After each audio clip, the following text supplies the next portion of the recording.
O Mais Vozes quer ampliar a diversidade dos podcasts no Brasil e ele é feito para você, que tem uma ideia de podcast ou até já tem um. Queremos projetos de pessoas do norte e nordeste do Brasil. Pessoas não brancas, mulheres, indígenas, pessoas trans e pessoas com deficiência. Acesse maisvozespodcast.com.br e se inscreva até 2 de fevereiro. Vamos ouvir Mais Vozes, uma iniciativa Central 3 e Apoia-se.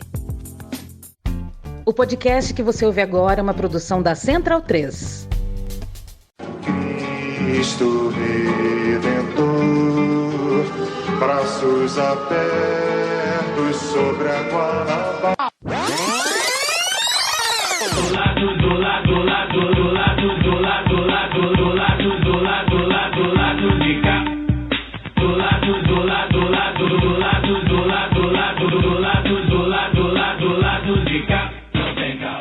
Bom momento, ouvintes da Central 3. Hoje é quarta-feira, dia 431 de janeiro de 2024. Eu sou o Caio Belandi, direto do seu estúdio, com o lado B303 chegando no seu feed. O pessoal tá reclamando nas redes sociais que janeiro nunca acabava. A minha esposa, minha companheira, tá de férias, né? O pessoal da educação tava querendo que janeiro durasse pra sempre, né? Mas enfim, acabou as férias da Flávia. Podia receber o salário de fevereiro e não acabar janeiro. Pois né? é. O time hoje tá completo novamente, né? Com a volta das férias aí do Daniel Soares, como vocês já ouviram aqui do meu lado no seu estúdio, junto com o Fagner Torres.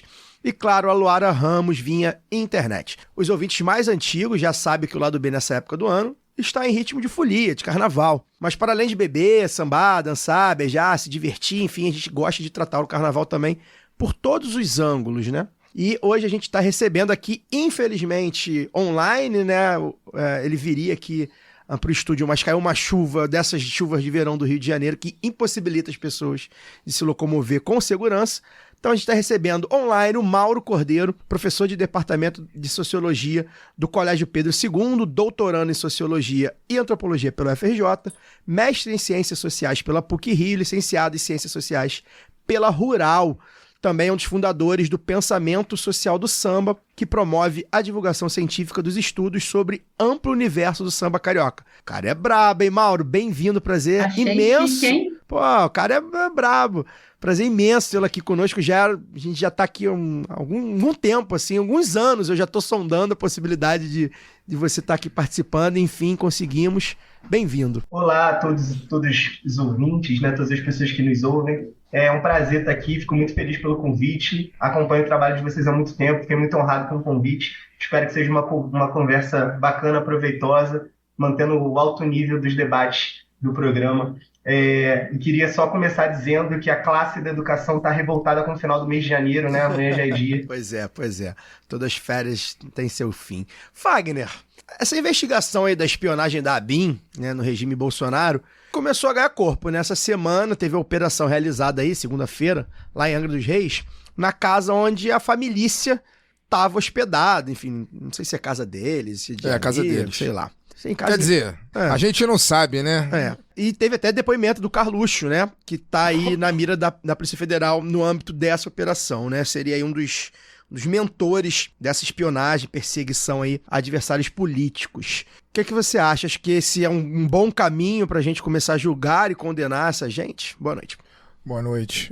Bom dia, boa tarde para quem estiver ouvindo, dependendo do período do dia. Parece que as autoridades ouviram o lado B de semana passada, né, que a gente falou tanto aqui dos atos golpistas, do 1 ano dos atos golpistas aí de 8 de janeiro, e a gente cobrou tanto a expectativa de punição para os responsáveis pelo período lamentável de dor e morte que a gente viveu nos últimos anos, e aí as coisas aparentemente começaram a acontecer, começaram a andar de uma semana para cá. Bom, eu fico até, espantado com algumas figuras da mídia tradicional, né, da dita mídia oligárquica do Brasil, né? Diante do que aconteceu anteontem, a operação Cabeça de Todos Nós, sei lá, Cabeça de Nós Todos, sei lá. E nos nossos corações o nome Cabeça de Nós Todos é verdade. Se a gente combinar que é esse o nome, a gente mantém o nome. Mas eu jurava que era verdade, Não, tá aí, não é, cara. É minha primeira semana de volta de férias também, então eu não tô tão antenado quanto deveria. Então quando eu vi essa informação, eu jurava que era real e eu não me preocupei em correr atrás, porque eu tava... Porque interessa também, a gente e tô voltando a trabalhar, Vamos ficar com essa narrativa. Meus dias estão puxados. Mas enfim, a operação, seja lá qual for o nome, desde que saiu essa informação, né, da chamada ABIN paralela, em primeiro lugar que não existe ABIN paralela, né, é a ABIN. O Bolsonaro... Era o diretor-geral chefiando a operação. Bolsonaro, né, então... a família Bolsonaro, ela se locupletou do Estado como nunca, né?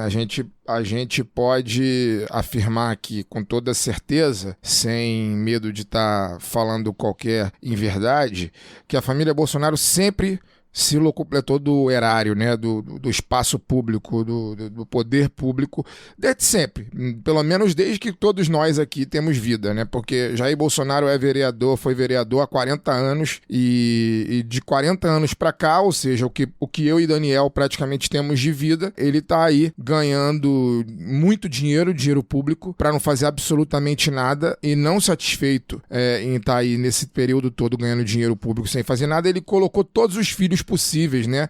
Ainda faltam dois, na verdade, né, que ele não conseguiu ainda fazer com que se elejam. Uma porque não tem idade, o outro porque ainda não se candidatou. Mas se caso resolva se candidatar, é muito provável que também se eleja e também se locuplete do dinheiro, do nosso dinheiro, né, do dinheiro do contribuinte brasileiro, para não fazer rigorosamente nada, ou quando pensar em fazer, agir apenas em benefício próprio. É o que essa família vem fazendo há 40 anos na política brasileira, e isso acabou sendo, né, exacerbado, aumentado a níveis que a gente ainda desconhece a partir do momento que essas figuras chegaram ao centro do poder na presidência da República, né, em Brasília, o que era inimaginável.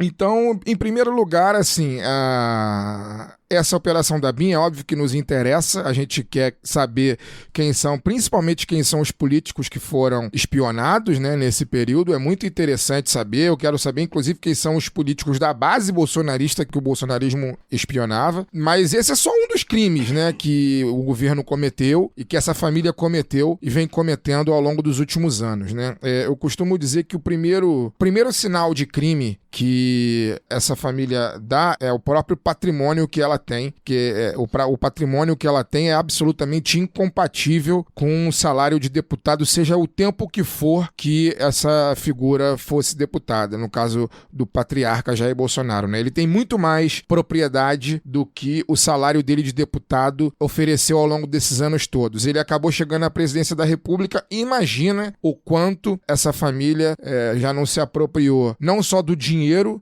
mas também dos espaços de poder e dos espaços de decisão política em benefício próprio. A ABIN é só um pentelho dessa enorme peruca de corrupção em que essa família está envolvida ao longo dos últimos 40 anos. Vamos ver como isso vai evoluir.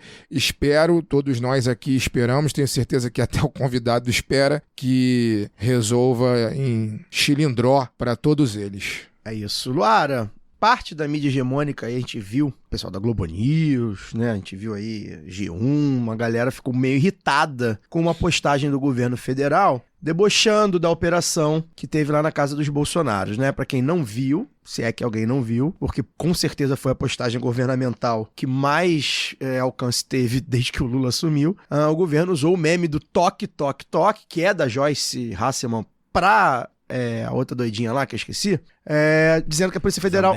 Pra Zambelli, dizendo que a Polícia Federal ia bater na porta, né? E é um meme que todo mundo usa quando a Polícia Federal tá chegando, e aí a rede social do governo botou lá toque, toque, toque, né? Uma foto de uma mão com toque, toque, toque, e explicando para abrir pros agentes comunitários de saúde, porque tá com surto de dengue, pros agentes comunitários de saúde, enfim. Achei muito feliz já, me antecipa a sua análise, tá, Luara? Mas eu queria que você, enfim, como uma comunicadora, como uma comunicóloga, uma militante da comunicação, se a gente não pode usar o meme para alavancar um alcance, para que serve a comunicação nas redes sociais, então, né? Boa noite. Pois é, Caio. Boa noite para você, para o Fagner, Daniel, seja bem-vindo de volta. Pro nosso convidado também. Boa noite, ou bom dia, boa tarde, para quem está nos ouvindo a partir de agora.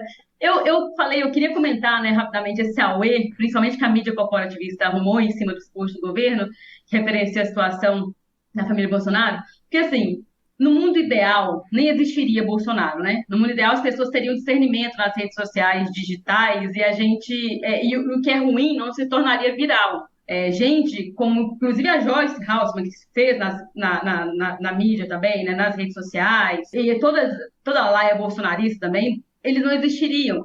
Mas eu acho que é preciso jogar com as ferramentas que a gente tem hoje. E acho que o Paulo Pimenta, né, ministro da Comunicação Social do governo, ele foi muito feliz no tweet que ele fez, meio que justificando ali, né, esses posts, de falar que, olha, os algoritmos, a coisa, né, o meme passa, a coisa passa, assim, a gente tem que saber se vai ser atropelado, acho que ele falou isso, né, se vai ser atropelado por ele ou se vai junto. E hoje, o que funciona é ser falado, gente. Não interessa nem como. Bolsonaro fez isso durante a vida inteira e principalmente durante o governo, né, dele. E os bolsonaristas sabem disso. Tanto que eu nem sabia que ia rolar live nenhuma, mas estava entre os tópicos mais falados que apareceram para mim, a live do Bolsonaro. Eles sabem se comportar nas redes.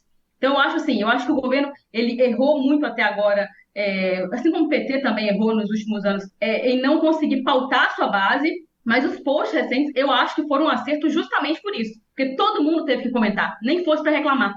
E aí, quando você comenta, gera assim, mas por que tá sendo tal? Aí, mas qual que é o problema?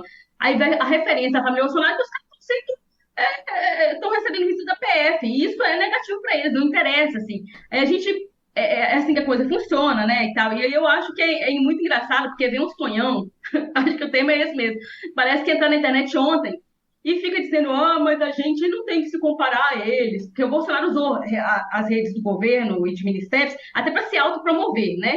Aí eles falam, mas não tem que se comparar. Porque agora eles vão dizer que é perseguição, é tudo que os bolsonaristas queriam. Meu querido, quem acha que o Bolsonaro, que ainda está solto depois de tanto crime que cometeu, inclusive de incitação ao golpe de Estado, quem acha que esse homem está sendo perseguido já achava em outubro do ano passado. Entendeu? Parar de gastar vela com defunto ruim, sabe, Caio? Vamos preocupar com o que é importante, né? O que é importante? É que esse governo governe. E aí eu acho que tem uma coisa que é simbólica também, e que é muito importante que se faça, que é mostrar o peso da caneta, cara. Quem fez o post fez porque pode, porque foi eleito, porque é quem comanda as redes, porque está dentro de um governo que foi eleito. Então, eu acho que a prioridade é essa, que esse governo governe, que use, sim, todo o peso da caneta que for possível, que faça o que for preciso para ser protagonista do próprio governo, e quem está reclamando, mesmo que se considere de esquerda ou sendo, sei lá o que e fique lá só reclamando, que aprenda a ser pautado, nem que seja na marra, e para de encher o saco. É isso. Pois é, acho que é completamente desproporcional, porque assim, se a rede social, o meme ganha vida, né? O meme é isso na rede social. Você não usou a foto do Bolsonaro, você não citou nominalmente o Carluxo, você usou um meme que já ganhou vida própria, porque já foi usado de outras formas, não é usado só para os Bolsonaro, é usado o tempo inteiro, que é o toque-toque, todo mundo já sabe quem frequenta, né? Inclusive é eficiente na comunicação até do que tava no post, né? Exatamente, e aí você ganha, fazia total sentido com o que tinha, e a mensagem ganhou um alcance que não se tinha, né? Ganha porque não ganha, porque a postagem governamental toda, abra a porta, é uma coisa, o toque é outra, e é isso, surfou na onda, pautou. Lamento novamente, mas eu não espero também absolutamente nada, que algumas figuras que são mais razoáveis, né, da mídia hegemônica tenham entrado nessa e praticamente esquecido, jogado de lado o que interessa de fato. Eu lamento que o Grande Dia, a outra postagem, não tenha pegado tanto. Pois é. Que é do aumento do salário mínimo com o Grande Dia em destaque. Exato, que foi também um meme, né, usando inclusive uma postagem do Carluxo sobre quando, né, o Jean Willis decidiu não assumir o mandato. Ou seja, internet, o uso da internet é isso, o uso da rede social é isso. Não acho que não vi absolutamente nada. Agora, podemos discutir impessoalidade, etc? Podemos, a gente pode discutir algumas coisas que eu acho que, inclusive, o governo federal fez, né, nas redes sociais, que eu acho que são meio esquisitas, mas aí precisa regulamentar, botar bonitinho, e tem que servir para todo mundo. Porque se servir só pro governo, não adianta. Eu quero comentar só mais uma coisa também. Eu vi gente falando assim, as únicas redes que funcionam são a do Geraldo Alckmin, né? Não sei o quê. Cara, funciona para essa gente que tá aí reclamando, né? Essa esquerda que eu vou chamar de limpinha e cheirosa, para pegar a referência lá de atrás aí, quem já tava na internet pegou. Funciona porque não muda nada. Porque o que coloca lá é uma coisinha, é bobinho, pessoal, ninguém espera que o Geraldo Alckmin, né, o Chuchu, vá falar com meme com negócio de Dragon Ball Z, com meia colorida e tal. Isso muda o quê? Isso pauta o quê? Sabe? Isso vai pra onde? Por isso que essa gente gosta, sabe? É um negócio que sai de um lugar e vai pra lugar nenhum. Eu fico sem entender, assim, porque o tempo todo a gente fala que a comunicação ela é um problema que pode ser solução. Aí reclamam da comunicação. E quando fura essa bolha, quando ultrapassa, quando até os bolsonaristas são obrigados a falar, inclusive para reclamar, isso é positivo, gente. É positivo porque as redes funcionam assim. Eles fizeram isso durante todo esse tempo, né? Durante todos esses anos que a gente sofreu aí, e a gente ficou igual uma barata tonta, não sabia, porque tinha que falar os absurdos que eles faziam. E isso que não é nenhum absurdo, está sendo colocado, né, usando aí do dois ladismos, não só pela mídia corporativista, mas também por gente progressista. E eu acho um erro e uma encheção de saco para além do razoável, porque é isso, assim, ó. Assim como eu falei de quem já em outubro do ano passado achava que o Bolsonaro era perseguido. Quem faz dois ladismos a essa altura do campeonato, que a gente já teve ameaça de golpe, quer dizer, tá em que mundo, né? Porrada de jornalistas que foi perseguido, enfim. E só pra concluir, a rede do Geraldo Alckmin funciona e, enfim, ninguém fica lá atacando ela, ninguém fica lá tentando entender ela, ninguém fica analisando ela porque ele é um homem de direita. Daniel, grande parte da mídia hegemônica também tratou de cair em cima das contas do governo, né, depois do anúncio de que o déficit público em 2023 foi de 230 bilhões. Então eu queria que você explicasse pra gente primeiro, no PIC, tá? Pra gente começar o assunto do programa. O que é déficit público e por que os grandes meios de comunicação ficaram irritados? Boa noite. Boa noite. Déficit é simples, é a diferença entre o que se arrecada e o que se gasta. Do governo. Se tem superávit é porque arrecadou mais do que gastou, se tem déficit é porque gastou mais do que arrecadou. Segundo, que não era nem para o auê da mídia em cima disso, é porque parte do diagnóstico que é bastante popular entre economistas conservadores e mercado financeiro de que as contas públicas têm que ser necessariamente ajustadas, ou seja, necessariamente tem que se gastar o que se arrecada, o que muitos outros economistas, inclusive eu, discordam. O governo pode usar essa diferença entre arrecadação e gasto como política pública. Essa oposição à existência de déficit parte do princípio de que o déficit público necessariamente gera inflação. Você vai achar muitas análises por aí dizendo que o déficit gera inflação. O Brasil teve maior déficit público dos últimos anos e a menor inflação dos últimos 5 anos, pelo menos. Então não cabe no contexto desse programa explicar os detalhes, mas não, déficit público não gera necessariamente inflação, como o resultado brasileiro de 2023 diz. Segundo, a meta do próprio arcabouço fiscal, celebrado por grande parte dessa mídia, era de 2% do PIB de déficit. Esses 230 bilhões representam 2,12%. Então, estamos bem perto de uma margenzinha de erro dentro do que estava previsto. Terceiro, quase a totalidade desse déficit é explicada por ações do governo anterior, do governo que saiu em 30 de dezembro de 2022, né? 2 dias antes do prazo legal, né? O governo que fugiu de avião. Metade desses 230, cento e poucos bilhões, era de precatórios, que são ordens judiciais, resumidamente, né, grosso modo, são ordens judiciais de execução de dívida do governo, né, pessoas e entidades que entraram na justiça contra o governo, e o governo Bolsonaro estava enrolando para pagar, coube a esse governo pagar. Poderia, inclusive, rolar até 2027, escolheu pagar tudo logo de uma vez, o bom e velho republicanismo do PT. Segundo... Será que a fadinha da confiança aparece agora? Não aparece, né, quando o governo resolve pagar o que deve logo.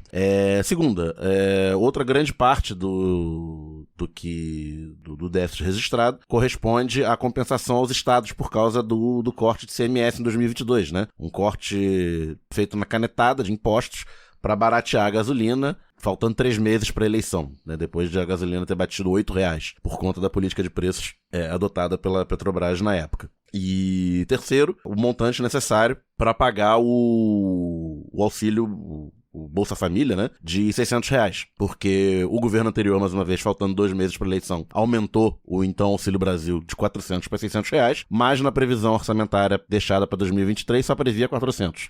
Então, teve que ser feita essa diferença, porque imagina a grita, né? Primeiro, o impacto na vida das pessoas, né? E segundo, o governo ia estar batendo nas pessoas que o elegeram. É só pegar aí os dados de popularidade do governo e ver que quem ganha até um salário mínimo é onde o governo tem a maior parte do seu apoio. Então, tinha que preservar os R$600, não podia pagar menos do que o governo anterior pagava, já tinha aumentado de forma eleitoreira, então tinha que fazer a previsão de pagamento. Então, resumidamente é isso. Não era para ter grita, porque o déficit não necessariamente gera inflação, ele pode gerar em determinadas circunstâncias, e em havendo déficit, ele está dentro do que estava previsto desde janeiro, do projeto de lei original do arcabouço fiscal. E terceiro, o impacto orçamentário que gerado é quase todo de responsabilidade do governo anterior, e com tudo isso, o governo atual conseguiu aumentar os gastos em educação, conseguiu aumentar os gastos em saúde, conseguiu ampliar a cobertura de diversas políticas públicas compensatórias, como o próprio Bolsa Família, descontingenciou recursos de ciência e tecnologia, a lista é imensa. Antes da gente iniciar o papo, a gente fez esse longo preâmbulo, mas acho que foi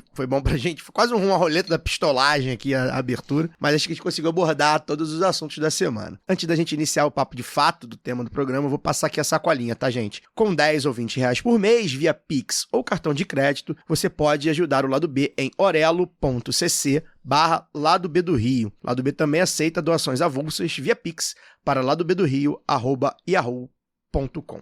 Mauro, vamos ao que interessa. Além do seu vasto currículo acadêmico aqui que a gente apresentou no começo, ficamos encantados, né, Luara? Você também foi pesquisador da Beija-Flor de Nilópolis em 2023, responsável pela concepção, desenvolvimento e defesa do enredo Brava Gente, o Grito dos Excluídos no bicentenário da Independência. Um enredo muito interessante que tratava... Vou deixar você explicar depois o que o enredo tratava exatamente. Dentro desse assunto, há um certo entendimento que eu tenho visto aí entre estudiosos, né, pessoas que vivem do carnaval, das escolas de samba, que de alguns anos para cá, o enredo, né, ou seja, né, o tema dos desfiles, né, parece ter crescido de importância, né, digamos assim. Há quem diga que a tarefa de criar e desenvolver um enredo esteja tão relevante que até esse cargo, né, de enredista ou pesquisador, que é específico para a defesa desse quesito nas escolas, esteja ganhando até um certo protagonismo. E aí eu lembro aqui, por exemplo, do nosso amigo Fabato, que já esteve aqui com a gente, a galera conhece, a galera pede, enfim,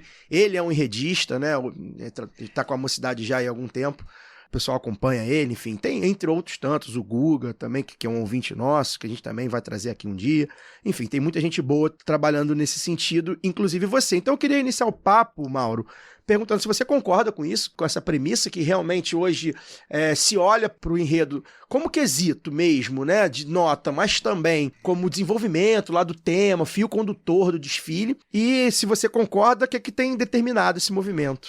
Eu concordo com essa análise. Eu acho que, como quesito, né, enredo é um de 9 quesitos, então eu não acho nem que... Mas eu acho que ele é um quesito fundamental para o desenvolvimento de qualquer desfile, né? O mais interessante do desfile de escola de samba é o que ela tem a dizer. Então o enredo é o elemento fundamental para que um desfile tenha sucesso. É a partir da forma pelo qual uma escola, que é um corpo coletivo, aí você imagina, de 3.000 pessoas, vai tomar contato e se engajar numa determinada ideia que está sendo apresentada, né? Que é essa proposta, o tema que vai ser enredado para o desfile, que uma escola vai ter sucesso ou não naquele carnaval. E aí todo o ciclo de produção de uma escola de samba depende do enredo, né? É a partir da escolha do enredo que você tem o desenho das fantasias e alegorias, você começa a disputa de samba, e disputa de samba é algo que só existe no universo do carnaval, né? Você consegue imaginar um outro gênero, uma outra cultura no mundo que promove um concurso interno, isso que é importante, né? Então, as escolas se dividem entre obras, né, de compositores populares.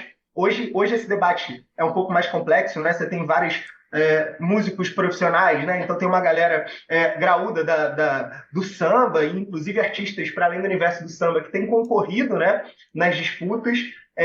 Mas, sobretudo, você pensa uma escola que tem um tema e aí abre um concurso para uma disputa de uma música-tema de um desfile. Você tem, às vezes, 20, 30 composições ali. Só uma vai vencer, né? Então, todo ano a gente produz, cada escola produz aí 20, 30. Você imagina, 12 no grupo especial. A gente está falando de 400 sambas por ano, dentro dessas temáticas desenvolvidas e de uma disputa interna, né? e que do sucesso ali, da forma pela qual a escola vai sair coesa dessa escolha, depende o sucesso do carnaval, né? Então, a gente sempre fala, né, que independente do barracão, a escola que tem um bom samba enredo, ela é sempre favorita, sobretudo porque é uma escola de samba, né? Alegoria, adereço, visual são 2 quesitos, é parte disso tudo, mas na realidade o que a gente se trata de uma manifestação que ocorre sobretudo no chão da avenida, né, que tem múltiplas expressões artísticas, enfim.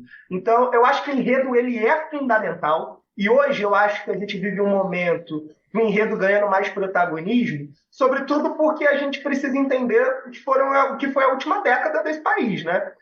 Eu defendo a tese de que o enredo voltou a ser valorizado quando secou a fonte de patrocínio, secou o dinheiro. Então, a gente tem, aí se você pensar, a gente está em 2024, né? Pensar lá o Carnaval de 2013, 2014. Carnaval de 2013, por exemplo, a Vila é campeã com uma proposta de patrocínio de uma empresa ligada ao agronegócio. A gente tem um patrocínio gigantesco da Beija-Flor na época, um dos maiores da história, para falar do cavalo, né? Manga Larga Machador. A gente tem a Tijuca falando de Alemanha. Então, a gente está falando aí de 11 anos atrás, né? Olha quantas escolas tinham enredos patrocinados e patrocínios fortes naquela época. Então, o que eu acho? Que eu tenho defendido toda vez que sou perguntado sobre isso. De lá para cá, de 2013 para cá, a gente teve primeiro uma crise política, que depois desembocou numa crise econômica e secou, né? A fonte de patrocínio secou. A realidade é essa. E aí, o que as escolas perceberam é que se não tem dinheiro, se não tem proposta de enredo patrocinado, o enredo precisa oferecer para aquela comunidade algo que garanta o interesse e o engajamento dos membros, né, dos componentes. Então elas voltaram a olhar para si, para sua história, para sua identidade. Não é à toa que nos últimos anos você tem um crescimento vertiginoso novamente, né, porque sempre fizeram parte da história da festa, de enredos afrocentrados. Eu acho que isso não é gratuito, está muito ligado a esse momento que, se não tem grana, a gente precisa de enredos que vão fazer com que as escolas pisem na avenida orgulhosas, né? E eu acho que isso ajudou a oferecer novamente uma certa relevância no debate público para as escolas de samba. Eu acho que as escolas de samba, o desfile das escolas de samba na última década, foi um espaço muito importante para a gente pensar as questões centrais da sociedade brasileira. Então, se você pensar o Carnaval de 2018, a gente tem uma antecipação em enredos fundamental do que seria a disputa eleitoral no final do ano, né? Tuiuti e Beija-Flor, com 2 teses sobre o Brasil, primeiro e segundo lugar, que representavam muito o que seria depois a disputa eleitoral no final daquele ano. Então, o enredo tá no centro, assim, da questão dessa retomada do Carnaval Carioca e está intimamente ligado à falta da grana, né? Isso. Exemplo polêmico, gostei, mas depois a gente entra nesse detalhe. Inclusive, respectivamente, as posições alcançadas. Concordamos e falamos na época. A gente tem um desafio, então, né, Mauro, na sua ótica, porque nem tudo são flores. É maravilhoso a gente ter escolas de samba comprometidas com enredos que voltem para sua história e para sua realidade, mas agora eu vou explicar por que eu acho contraditório. É contraditório que a gente precise ter falta de grana para poder olhar para dentro de si próprio, né? E aí a gente tem um desafio, a meu ver, porque obviamente a gente não quer a falta da grana, nem no carnaval, nem em lugar nenhum. A gente quer grana para todo mundo. E quando a gente quer grana para todo mundo, a gente batalha e luta para que a grana chegue a todo mundo. No dia que a grana chegar, ou quando a grana aumentar novamente, como que a gente faz para poder não perder a essência, que é aquilo que aconteceu, acabou acontecendo. Algumas pessoas defendem que aconteceu, e eu não sou especialista no tema, embora seja um amante das escolas de samba do carnaval, e também do carnaval e do carnaval de rua, etc. Eu concordo que essa gênese se perdeu num determinado momento em que as escolas começaram a nadar em dinheiro, e aí os enredos sobre, mais uma vez nós vamos citar aqui por um ano, o iogurte, o cabelo e etc, né, tomou conta da avenida. A gente não quer, a gente acha ótimo, vou puxar a sardinha pro meu lado aqui, acha ótimo o defeito de cor, acha ótimo todos esses enredos que são, né, que esses enredos que que mexem com a sociedade, que fazem a gente pensar, inclusive as pessoas que não gostam de carnaval ou que não conhecem carnaval, mas que muitas vezes através do contato com essas histórias despertam para aquilo que está sendo apresentado na avenida e que, né, vê que é mais do que um mero desfile. Muitas vezes é uma aula de história a céu aberto, né? É uma ópera a céu aberto, né? Então o desafio é grande, né? Diante dessa falta de grana que a gente não quer que dure para sempre, né? A gente quer a bonança para as escolas e para a sociedade de uma maneira geral. Wagner, quem me conhece, assim, já me ouviu falar sobre o assunto, sabe que eu tô longe de ser um otimista, assim, em relação a isso. Mas hoje eu vou me permitir ser um tanto otimista, eu vou explicar por quê. Eu acho que, nessa visão que eu estou construindo aqui, a falta de grana fez com que as escolas de samba voltassem o seu olhar para a retomada de enredos que tivessem o que dizer, né? Que oferecessem para as suas comunidades identidade, né? Engajamento, produzir sentido, enfim. Isso que as escolas de samba fazem há quase 100 anos, né? Depois de uma fase bem complicada ali nos anos 90 e no início dos anos 2000. E aí eu marquei no tempo, né? Escolhi ela falar de 2013, podia ter ido mais à frente, mais atrás, mas para pensar nessa crise brasileira também, né? Pensar as escolas de samba como um reflexo da sociedade brasileira, porque elas não são ilhas, né? Então, por que eu estou dizendo isso? Eu acho que escola de samba, falar de escola de samba é falar de uma instituição que há quase 100 anos vive de negociações com o poder instituído, com os poderes instituídos e com todos os outros poderes que existem na cidade, né? Legal, ilegal, enfim. A escola de samba vive de negociação e conflito desde que ela existe. Isso é um ponto. Quando secou a grana e ela passou a fazer outro tipo de enredo, ela teve ganhos, né? Ela percebeu, voltou a ganhar um certo destaque no cenário público. Eu acho que isso foi positivo a ponto de hoje, por exemplo, a gente ter uma safra de enredos que você tem a maioria de enredos autorais e várias dessas escolas tiveram proposta de patrocínio e hoje elas recusam. O que eu estou querendo te dizer? Hoje é muito comum chegar uma proposta de patrocínio para uma escola de samba e essa proposta ser recusada e a escola pautar um enredo patrocinado, um enredo autoral, desculpa. Isso acontece no carnaval de hoje. E aí tem várias questões para isso. Uma é, a escola de samba é competitiva. Quando ela percebeu a importância do enredo, que bons enredos têm trazido não apenas relevância novamente para o carnaval, e aí eu estou falando para além da bolha, né? E eu tenho vários problemas de imaginar que o carnaval é uma bolha, né? A gente está falando de uma manifestação cultural do tamanho do carnaval, o quanto o carnaval fala para a sociedade brasileira. Uma coisa é pensar os apaixonados que vivem disso o ano todo como uma bolha, isso é uma questão, né? As pessoas consomem e vivem de carnaval em graus distintos, eu acho que isso existe. Mas o carnaval continua sendo algo de alcance nacional, né? Internacional, enfim. Então, acho que é sempre importante cuidar de pensar o carnaval como restrito a uma bolha.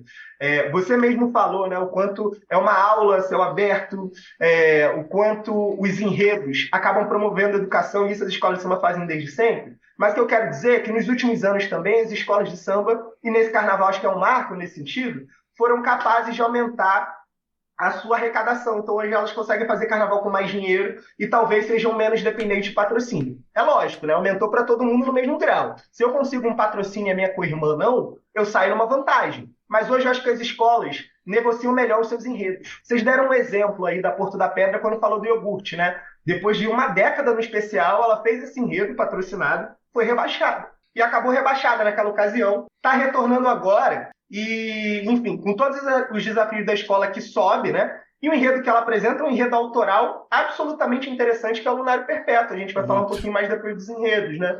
Mas de como poderia ter sido uma oportunidade, né, de tentar vender esse enredo. E eu falo vender porque enredo patrocinado até um certo tempo atrás era peça publicitária. Sim. Eu acho que esse era o principal problema. Quando o Bradesco vai lá e patrocina o show da Bethânia, ela não fica 2 horas falando o slogan do Bradesco. Mas quando uma empresa patrocina um enredo no carnaval até 10 anos atrás, eram peças publicitárias. Quando fugia, quando você tinha a busca por uma outra história, enfim. Por que não um patrocínio que seja ser um parceiro daquela escola para desenvolver uma determinada história? A história dos enredos patrocinados no carnaval não era essa. Nos últimos anos isso tem mudado. Tem alguns patrocínios existentes com enredos autorais. Esse ano, por exemplo, tem um enredo CEP da Beija-Flor, que é muito diferente dos enredos CEP que a gente cresceu assistindo, né? Sim. Eu acho super interessante. E isso só é possível porque hoje as escolas de samba têm uma outra condição para negociar. Primeiro, hoje elas entendem um pouco melhor Para mim, a grande questão dos anos 90, dos anos 2000, que tem a ver com 40 anos de sambódromo, tem a ver com 40 anos da Liesa, com um modelo de carnaval, de escola de samba, era uma crise de identidade da escola de samba, de só se entender enquanto produtora do desfile, que é um espetáculo, e perder a dimensão do seu valor enquanto espaço de sociabilidade, de construção de narrativa para o Brasil desde a década de 20, né? Se você pensar o que é a história da escola de samba no Brasil, a gente está falando ali de associações comunitárias em territórios periféricos naquele pós-abolição, onde as ideias eugenistas ganhavam corpo na nossa intelectualidade, e é uma história de sucesso, né, de vitória dessas comunidades majoritariamente negras que conseguiram, né, melhorar suas condições de vida a partir da sua arte, da sua cultura. Em determinado momento se perde, né? Esses desafios que você está falando, né, são desafios da própria história da escola de samba. Em décadas diferentes, a questão estava em determinados lugares, né? Mas é o desafio histórico da escola de samba, né? Que é não perder essa dimensão fundamental de produtora de identidade, espaço de sociabilidade, construção de sentido de mundo, ao mesmo tempo tendo que negociar com a indústria cultural, com os interesses dessa indústria do entretenimento, enfim, que vai mudando década após década, né? Uma coisa era na década de 60, o que era essa negociação, outra o que era na década de 70, 80, o que é no mundo de hoje, né? Absolutamente diferente. Então, falar de enredo, nesse sentido, falar da valorização dos enredos nesse momento é entender também que essa valorização ajudou, primeiro, a uma retomada de sambas de enredo de altíssima qualidade, depois de algumas safras, alguns anos, em que o gênero andou cambaleante, né? Mas, sobretudo, do quanto as escolas redescobriram a importância do enredo não apenas como um quesito, né? Mas como algo fundamental. O enredo que eu defendo, né, depois dessa oportunidade de ter sido pesquisador, enredista, enfim. O enredo, se pensar na história do carnaval, a gente pode pensar o enredo como uma forma, primeiro, de educação da própria comunidade, né? Então, uma escola determina um enredo, um tema para apresentar no carnaval, a primeira coisa que a gente faz é debater aquilo com os componentes. E um trabalho de escuta, de explicação, de debate, de aprofundamento, de educação, né? A escola, o nome não é à toa. Eu acho que retomar a importância, a centralidade dos temas e da qualidade dos temas apresentados foi fundamental para as escolas de samba se reaproximarem delas mesmas, da sua história, da sua tradição. E aí, só fazendo um outro adendo ao que você falou, que você estava falando também sobre os enredos patrocinados, que durante algum tempo eles foram peças publicitárias, né? Mas ao mesmo tempo, aí que mora a delícia das contradições, né? Ao mesmo tempo, a gente tem exemplos aí, o que me vem mais à cabeça, assim, mais próximo, assim, é da Unidos de Vila Isabel, que você citou agora, em 2013, que era um enredo patrocinado pelo agronegócio, mas que quando vai para a avenida e quando o samba é escolhido, o samba do Martinho, do Arlindo Cruz, é a história do homem do campo, né? É a história eu toda vez que eu ouço aquele... Uma agricultura familiar até no samba, né? Quando eu escuto aquele trecho, inclusive... É um dia na vida do homem do campo. Quando eu escuto cai a tarde, acende a luz no lampião, a lua se ajeita e enfeita a procissão, particularmente, falando de mim, eu me emociono, porque é a história da minha família materna, né? A história do meu avô, que era camponês, a minha avó, que fazia comida para ele levar para a roça, para plantar amendoim e tudo que minha família produzia na roça. Então, tem isso, né? Tem ao mesmo tempo que você tem o histórico de sambas, de enredos patrocinados que viram peças publicitárias, tem também a absoluta contradição, que é a escola, em alguns casos, reverter aquilo a seu favor também. Não é só achar que a escola A recebe dinheiro da empresa B e ela vai defender a empresa B. No caso da Unidos de Vila Isabel, naquele ano específico, em 2013, eu me lembro que foi um debate caloroso pra caramba, o pessoal falando, porque a Vila recebe dinheiro do agronegócio. E eu me lembro de uma postagem no Movimento do Sem Terra defendendo o desfile da Vila Isabel, falando, não, o desfile foi isso. Quer dizer, o absoluto contrário da questão do agronegócio, que é o Movimento Sem Terra, que é a luta dos camponeses sem terra, das famílias de pequenos agricultores, defenderam aquilo que a escola de samba fez. Isso é lindo, né? Não, e eu acho que o louvável disso aí, eu acho que é sempre bom a gente falar, né? Pensando na escola de samba nos seus fundamentos, é a capacidade de subversão dos compositores, né? Então, você tinha uma ideia do que deveria ser o enredo, você tinha uma sinopse. Nesse caso, é um caso muito emblemático, né? os compositores caminharam por uma outra linha, construíram uma outra narrativa, que foi acatada no desfile também, né? Porque poderia não ter sido. A gente está falando de artistas diferentes, uma coisa são os compositores, outra coisa é a carnavalesca, tinha pesquisador na vida da Dona Ré, enfim. Poderia não ter sido. Mas nesse caso eu acho que foi um grande sucesso para a escola. E eu acho que é bacana a gente pensar nisso, né? O quanto a escola de samba ela é mágica, sobretudo porque ela lida, né? Todo o processo da escola de samba, todo o ciclo do carnaval, é o tempo todo construído de maneira coletiva por vários saberes distintos.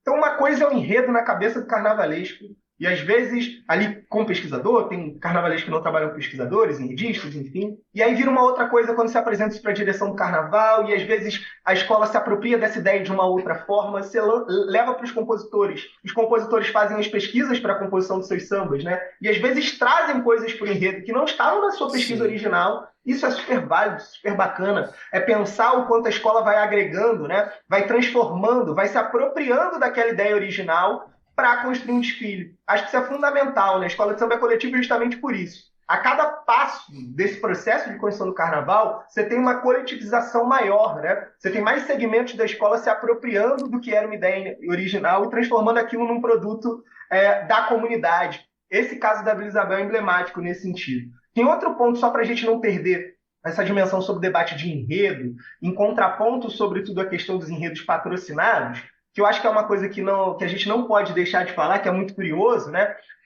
O quanto, historicamente, as escolas de samba levaram calote em enredo patrocinado. Sim. A gente pode falar vários enredos que você tem o enredo é definido por conta de uma promessa de patrocínio.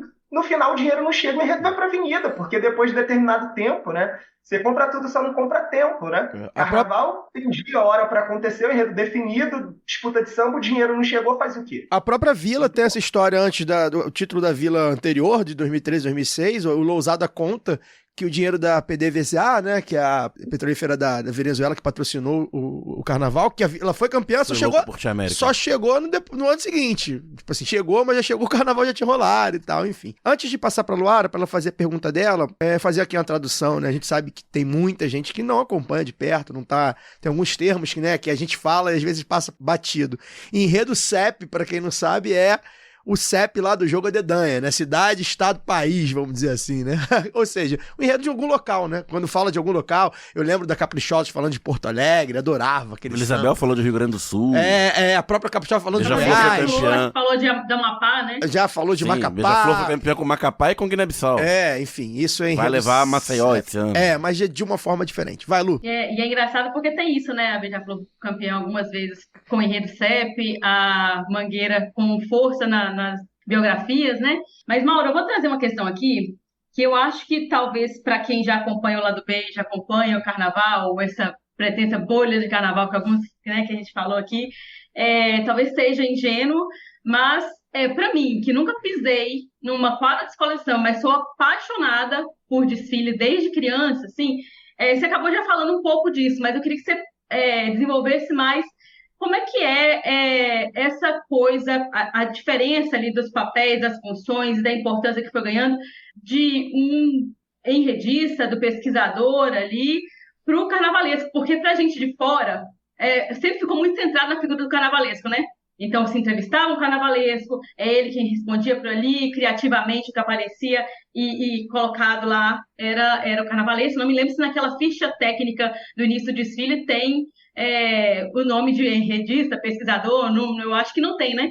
Então, como é que você que já trabalhou, pesquisa, já trabalhou ali dentro e tudo, essa diferenciação, e se isso tem, se você quiser fazer até uma linha do tempo, quando é que ganhou espaço, se é mais recente, fica à vontade aí, que eu acho que é interessante para a gente pegar essa história, para quem é de fora também entender esses termos todos e essas funções todas desse trabalho, que é mais do que tudo coletivo, né? E detalhe um pouquinho também como foi a experiência na Beija-Flor, conta o que era o enredo mais ou menos, para quem se perdeu aí no tempo, e detalha também como é que é a experiência, você enquanto pesquisador, como é que funciona a pesquisa, de quanto tempo, enfim, por favor. Não, ótima pergunta, Luara, longe de ser ingênuo, acho que é bem importante, sobretudo tudo que a gente está falando da centralidade de enredo, né, na atualidade, enquanto pesquisadores, enredistas estão sendo valorizados no universo do carnaval. Depois do carnaval desse ano, eu tive até a oportunidade de publicar um texto no jornal Um Dia que falava um pouco, fazia uma retomada histórica sobre essa questão, né? Tem um outro texto meu falando sobre carnavalesco, a história dos carnavalescos, que é justamente o quanto em determinado momento o carnavalesco vira o grande autor do desfile de escola de samba. Então você tem um desfile que 3.000 pessoas passam vestindo fantasias, você tem alegorias, então você tem uma série de 200, 300 profissionais, ferreiro, costureira, pintor, enfim, escultor, você tem muita gente que produz, e toda essa produção é pensada como autoria única e exclusiva de um carnavalesco, né? Então é muito comum, por exemplo, na mídia hegemônica, quando acaba um desfile, se o desfile é bom, o cara chegar para o carnavalesco e falar parabéns, a escola estava maravilhosa, a bateria isso, a bateria aquilo. E é transmitido o desfile da escola de samba como se o carnavalesco fosse o cara que fizesse manualmente cada escultura, pintasse tudo, como se ele produzisse tudo, como se ele pesquisasse, como se ele, enfim, controlasse todas as etapas de produção do carnaval. Alguns carnavalescos, de fato, controlam quase todas as etapas da produção do seu carnaval. Outros não. E isso é assim desde que o carnaval existe. Desde a década de 60, você tem pessoas produzindo pesquisa para enredo, né? Você tem carnavalescos que, por exemplo, nunca desenharam. O que seria a função de um carnavalesco se a gente pensar um tipo ideal, né? O carnavalesco é um diretor de arte. Então é o cara responsável pela construção do desfile no sentido de que o que vai representar cada ala, cada alegoria, faz o desenho, né? Então, seleciona os materiais, faz o controle da produção, da transformação desses desenhos em adereços, fantasias, enfim. É o cara que constrói a ideia geral, né? O diretor geral dessa grande obra de arte que é o desfile de uma escola de samba. E isso, enfim... Isso Você é responsável por materializar, né? Ele é por idealizar, né? Por idealizar. E materializar também. Essa de pensar, quando você fala a questão da materialidade é mais complexa, porque, por exemplo, então vamos lá, o carnavalesco desenha os carros alegóricos. E aí você tem uma equipe de ferreiro, de marceneiro, de aderecista, de escultor, de pintor, muita gente que vai realizar aquele desenho, aquilo que foi desenhado, projetado. Alguns carnavalescos têm em suas equipes figurinistas, então pessoas que vão desenhar as fantasias para eles. Alguns carnavalescos têm pesquisadores, isso existe no carnaval desde pelo menos a década de 60. O que acontece com os enredistas? Durante muito tempo, né, esses enredos, né, esses pesquisadores, eles não é que eles não tinham protagonismo, eles não apareciam no centro da cena, né? Então, muitos carnavalescos tiveram pesquisadores a vida toda e nunca nomearam esses pesquisadores. Muitas das vezes também por uma coisa moderna, burguesa, né, que pensa a arte como produto único e exclusivo de uma mente genial, né, o artista. Só o carnavalesco é entendido como artista. Sim. E como grande autor responsável por tudo aquilo. Mas, na realidade, pesquisa existe no carnaval desde sempre. A gente pode citar vários enredos carnavalescos que sempre tiveram pesquisadores ao seu lado. Enfim. A própria Rosa, a gente está falando da Vila em 2013, né? A gente fala sempre da Rosa. Tinha lá o Varela, um pesquisador, um historiador fundamental, ficou quase uma década na Vila Isabel, que é autor desse enredo também, né? A gente não conhece. Então a gente tem vários enredos. A Mangueira campeã em 2002 com o enredo do Marcos Rosa, enfim. As escolas têm departamento para isso, cultural, que ajuda na pesquisa, né? Algumas escolas têm um departamento cultural que auxiliam na pesquisa, outras o cultural tem outra função. No Salgueiro, por exemplo, o departamento cultural fez a defesa de enredo, dos enredos do Renato Lage, quase todo o período que ele teve no Salgueiro, nessa sua terceira passagem, na verdade, né? Na Portela, o departamento cultural foi bem atuante, desenvolvimento de alguns enredos também. Então você tem modelos diferentes. De forma geral, o carnavalesco é esse cara, o diretor-geral, responsável pelo desenho, por pensar o desfile da escola de samba, muito ligado à escolha da temática também, né? Ao enredo. E aí, como é que funciona a função do pesquisador e do enredista? Em alguns casos, ele é contratado indiretamente pelo carnavalesco, por isso que muitas vezes a gente não conhecia, né? Ele não estava ligado à escola, fazia por fora. Então era mais fácil também esse profissional não ser conhecido. E, mais recentemente, as escolas têm contratado seus pesquisadores. Então, quase como um mercado paralelo. Assim. Vou contratar um carnavalesco, vou contratar um pesquisador e vou montar uma equipe. Isso tem ganhado força no carnaval, né? Como modelo. Falando um pouco da experiência, né? Falando mais da coisa na prática, em 2023, na Beija-Flor, eu tinha sido o primeiro, enquanto ainda estava rolando o Carnaval de 2022, se a gente lembrar, o desfile de 2022 ele acontece não no Carnaval, mas no feriado de São Jorge. Isso. Então a Beija-Flor estava apresentando para aquele ano um enredo sobre a intelectualidade negra, fui convidado para desfilar, enfim. E aí chega, olha como entra de novo a questão do enredo patrocinado, né? Chega uma proposta de patrocínio da Beija-Flor para fazer um enredo sobre mulheres no samba, história das mulheres no samba. E aí vão procurar pessoas que pudessem desenvolver. A escola estava acabando o Carnaval de 2022, ninguém da equipe de criação poderia parar para fazer essa pesquisa. E aí eu sou indicado como um pesquisador de samba, eu e minha esposa, que hoje é pesquisadora da Mangueira, Stephanie, né, para desenvolvermos uma ideia do que seria esse enredo patrocinado sobre a história das mulheres no samba, né? E aí a gente desenvolve uma proposta de enredo que, no final das contas, o parceiro lá, a patrocinadora, no final das contas, se retira, mas a escola me convida para apresentar, gosta do trabalho, enfim, fico ali meio que no radar da Beija-Flor. Depois do Carnaval de 2022, a Beija-Flor, com 2 carnavalescos, né? O André Rodrigues, que antes era diretor artístico, vira carnavalesco para assinar junto com o Lousada. E aí eu sou convidado, como vários outros pesquisadores foram, né? A Beija-Flor viu proposta de enredo de muita gente. Então fui convidado para apresentar uma proposta de enredo, estava desenvolvendo uma proposta de enredo, até que o André me chama para desenvolver com ele essa ideia sobre o bicentenário da independência, né? Porque como a gente no Carnaval de 22 desfilou com os enredos que seriam para o Carnaval de 21, em 2022, que era o ano que marcava, por exemplo, o centenário da Semana de Arte Moderna, bicentenário da independência, temas que fatalmente apareceriam no Carnaval para serem debatidos, acabaram ficando de fora, né? E aí o André traz essa provocação, a gente desenvolve esse enredo, Brava Gente, o Gritos Excluídos no Bicentenário da Independência, cujo marco inicial era, sobretudo, o 2 de julho de 1823, né, que é contar a história da independência brasileira a partir das guerras da independência, que, enfim, a gente não estuda, não aprende, né? De certa forma,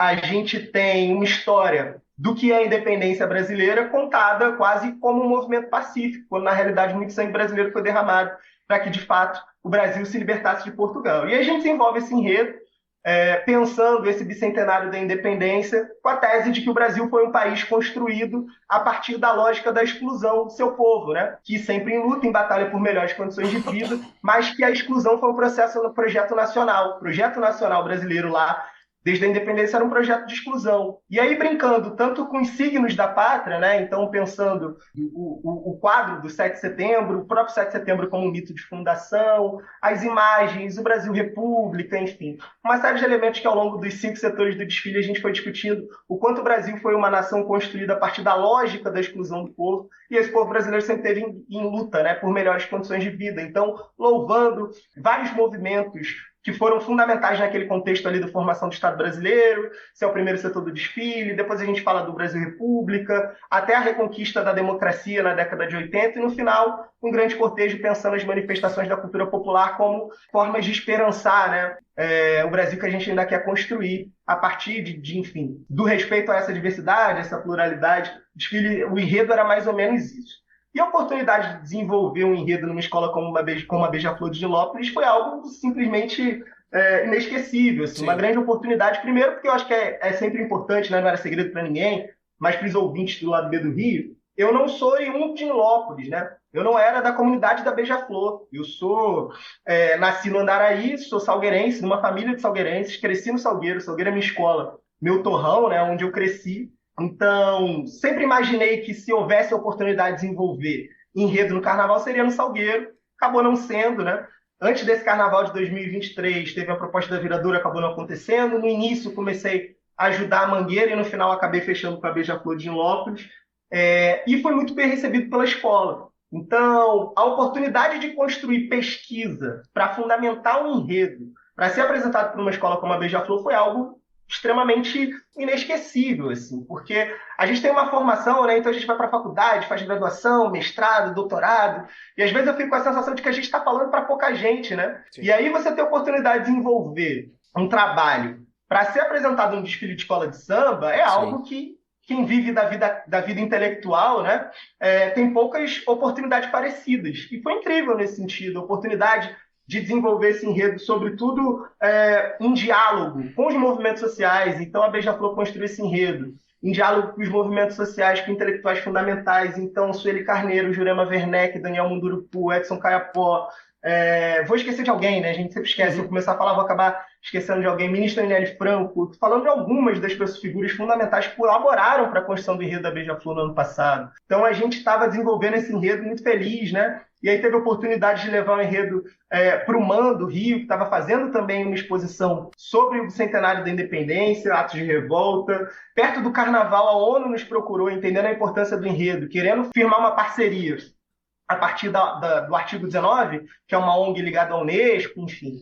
Então, cara, foi um enredo desenvolvido ao longo de 8 meses, e o meu papel como pesquisador foi oferecer a fundamentação teórica para que os artistas e os carnavalescos pudessem construir imagens, né? Pudessem construir as imagens desse desfile. Então, eu ia avançando na pesquisa, muita revisão bibliográfica, sobretudo que era um enredo histórico, né?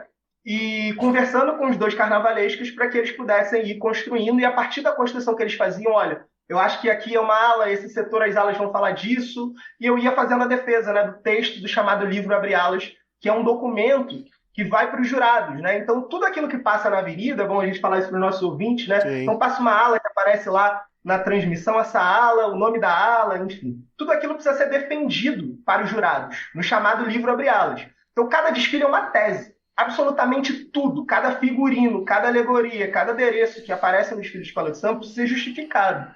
Então, esse é o papel do pesquisador, o cara que vai fazer essa defesa do enredo, né? Nesse documento, que é o documento no qual os jurados têm como base para fazer ali, para aferir as notas, enfim. Foi um trabalho muito prazeroso, muito difícil também, né? Uma responsabilidade muito grande, mas que, nesse sentido de como oportunidade para quem vive do carnaval, é isso, né? Eu sempre falo que quando eu vou me apresentar que uma coisa é essa mini bio que o Caio leu, né? É antropólogo, é doutorando em não sei o quê, é professor, antes de tudo eu sou sambista. Sim. Então, muito antes de pisar numa universidade, eu passei por algumas, né? A primeira academia que eu frequentei foi a Academia de Samba, lá na Silva Teles, é lá onde eu sou formado. Então, eu me entendo como sujeito no mundo a partir desse lugar. Então, ter a oportunidade de colaborar para a festa, a partir da minha formação, foi algo que muito me envaideceu, fiquei muito feliz. E eu acho que também é importante a gente dizer o quanto hoje, eu tive uma oportunidade, né, mas o quanto hoje são vários pesquisadores, né? Sim. Então, o Caio falou do Fabato, do Guga, queria citar aqui também o Vinícius Natal, lá na Vila Isabel, a própria Stephanie, minha esposa, pesquisadora da Mangueira, 2 pesquisadores negros, enfim. O quanto hoje você tem... E o Vinícius, a Stephanie e eu, a gente tem uma história comum nesse sentido, né? De sermos fruto da escola de samba, então a gente do carnaval, sempre foi da escola de samba, Sim. ter oportunidade, sobretudo por conta das políticas que ampliaram as condições de acesso, né? Porque todos nós temos essa mesma história, somos os primeiros da nossa família a pisar na universidade, e hoje ter a oportunidade, a partir dessa formação, de voltar para a escola de samba para oferecer um pouco do que a gente aprendeu, né? Então, muito prazeroso, muito gratificante, e sobretudo uma responsabilidade imensa, né?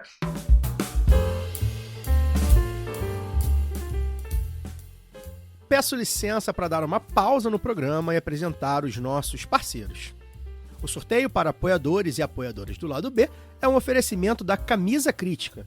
Ouvinte tem 10% de desconto no cupom Lado B no site www.camisacritica.com.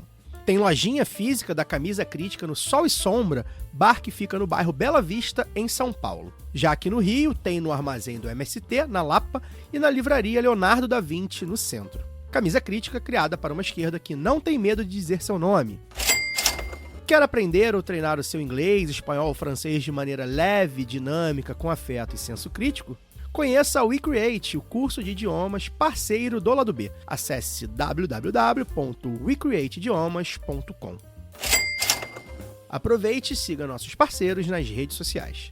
Obrigado pela atenção e voltamos ao programa. Eu acho também que acaba inspirando essa nova geração também, né, o Mauro? Então, assim, agora talvez as pessoas estão ali crescendo também nas comunidades, nas escolas de samba, vem mais esse papel para poder cumprir. Fala, não, eu quero fazer o que o Mauro faz, eu quero fazer o que a Stephanie faz, fazer o que o Fabato faz. É uma outra possibilidade também, né? Eu acho que isso é muito importante, Luara, por um sentido fundamental, né? Eu estava falando dessa coisa da minha história, da história do Vinícius, da Stephanie, de outros também, né? O próprio André, um cara, um carnavalesco que cresceu em barracão, em escola de samba, apaixonado pela festa, como outros, enfim. O Gui Estevão na Mangueira, o João Vitor, enfim.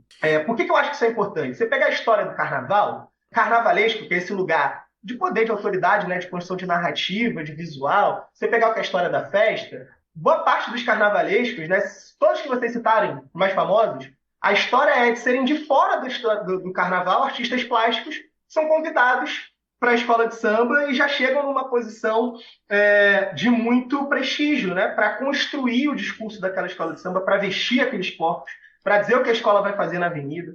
E quando você tem hoje a oportunidade pela ampliação do acesso ao ensino superior, né, você vê sambistas frequentando a universidade, tendo depois a oportunidade de ocupar espaços nas suas escolas de samba, eu acho que a gente está vivendo uma pequena revolução silenciosa, que eu acho que é importante, assim. E eu acho que é importante a gente pontuar isso. Hoje você tem cada vez mais sambistas, homens e mulheres, ocupando espaços no carnaval, porque antes a justificativa era essa: não dá para ocupar esse lugar porque não tem diploma.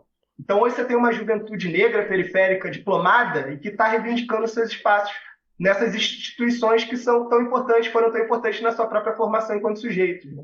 Agora só faltam os jurados. Esse é o debate, esse é um debate histórico também, né? Porque se você parar para pensar, fazia sentido lá na década de 30, o samba queria se afirmar, as escolas de samba estavam surgindo, buscando dialogar com a cidade, fazia sentido chamar a elite, né, uma elite letrada, intelectual, para julgar o carnaval das escolas de samba.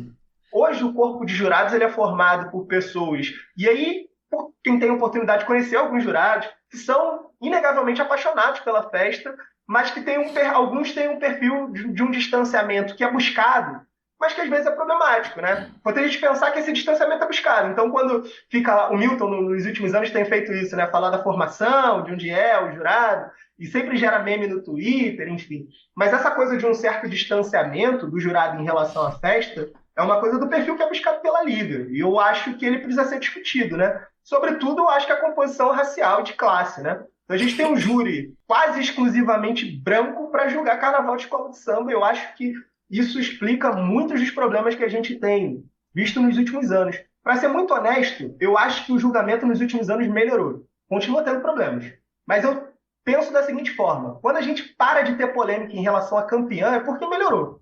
Nos últimos anos, a gente não teve nenhuma grande polêmica em relação ao campeonato. Outras poderiam ter ganho num ano ou outro, mas não teve nenhuma campeã como algumas décadas atrás, já né, foi que a muito gente pior. saía da apuração com a sensação de, nossa, marmelada. Isso já não acontece há um bom tempo, né?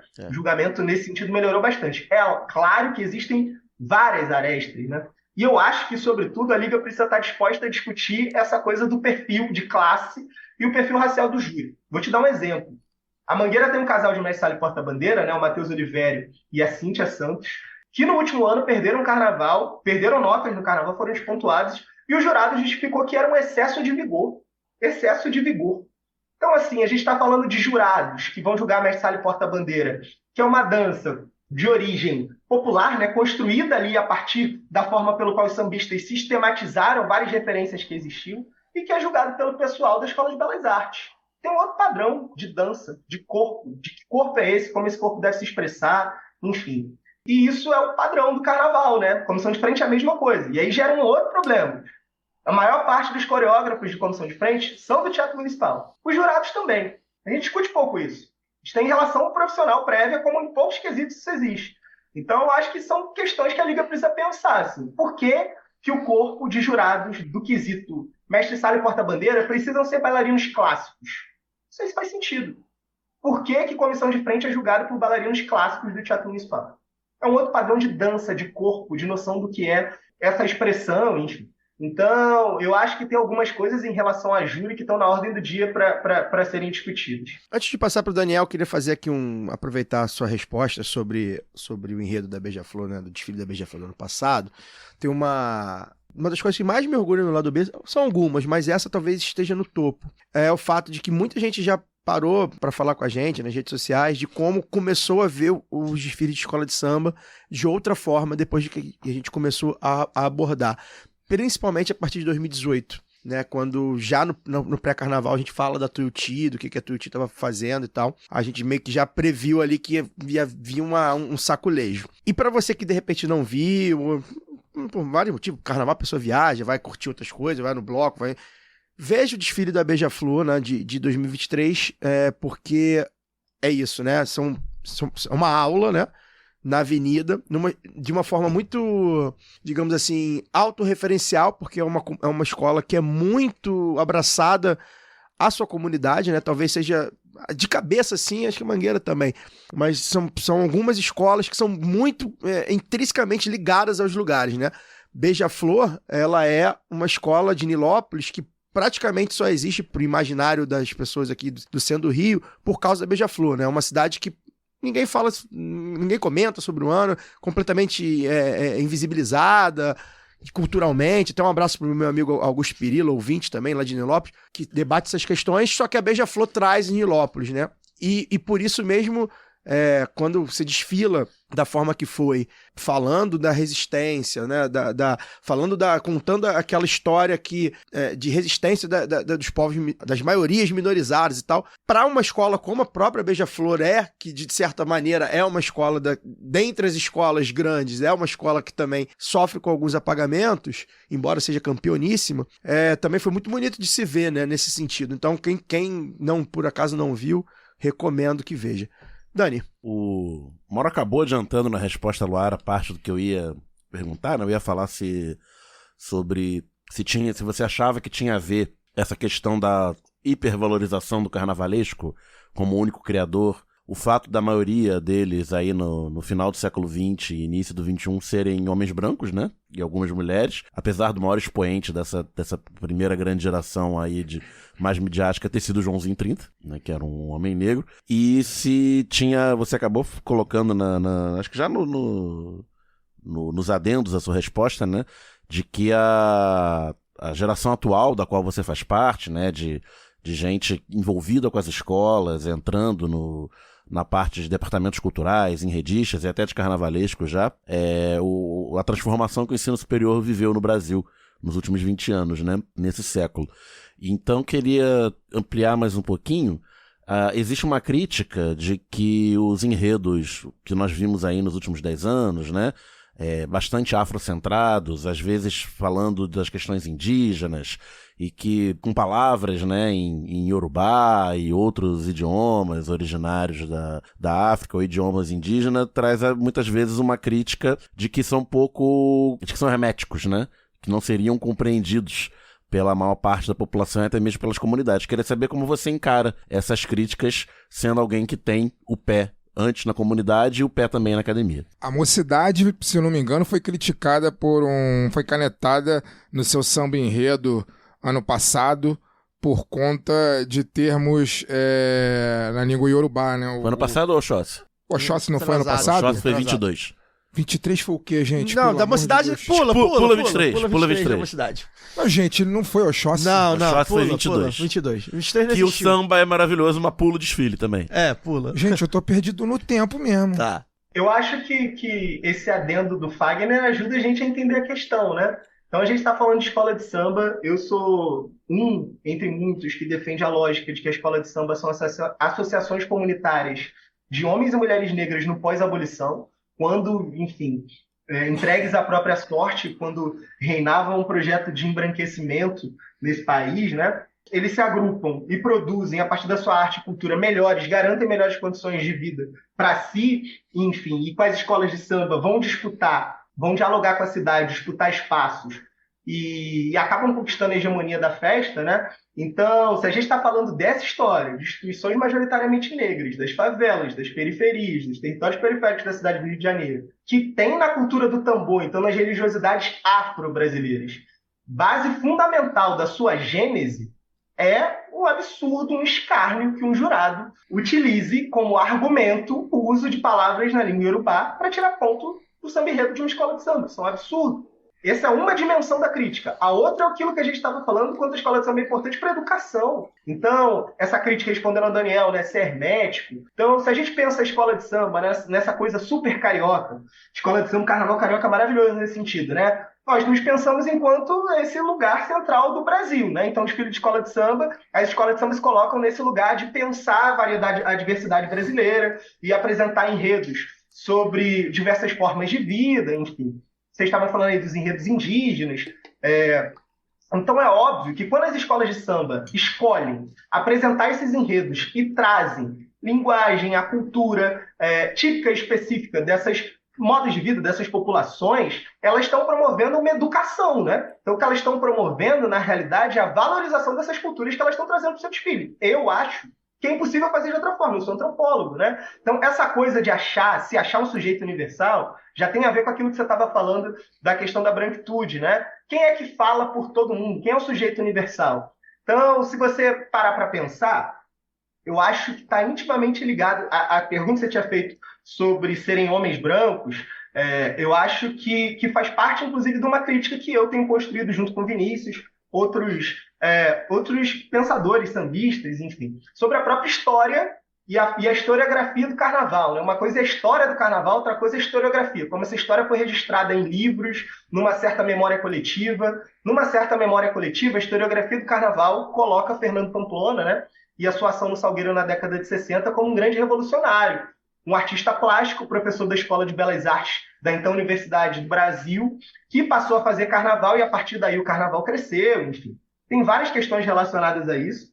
Eu defendi num texto que está publicado no livro de 60 anos da Revolução do Salgueiro pela editora do Carnavalize, justamente que o que acontece ali é algo absolutamente sintomático do problema do carnaval.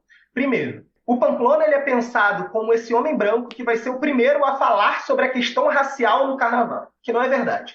Então, boa parte do debate é o quanto o Salgueiro, na década de 60, revolucionou a partir do Pamplona, apresentando, não apenas no visual, mas apresentando a temática negra. Quando você vai olhar, a temática negra está presente no carnaval desde a década de 30, sempre esteve presente. E, além disso, se não fosse necessariamente um enredo sobre zumbi, mas se você tem um coletivo de pessoas negras tematizando absolutamente qualquer coisa da sua realidade, essa narrativa é uma narrativa concentrada. Paulo Benjamin de Oliveira fez esse mundo crescer, já dizia o samba da Portela. Exato. Então, desde a década de 30, desde que existem as escolas de samba, estão oferecendo narrativas sobre o Brasil a partir da experiência negra, carioca, do mundo. Então, isso já é uma questão. O que eu defendi é que essa historiografia coloca o Pamplona nesse lugar por dois motivos. Primeiro, porque o que ela entende é de que tudo que foi produzido antes do Pamplona não era narrativa. Porque quem produzia não era entendido como intelectual.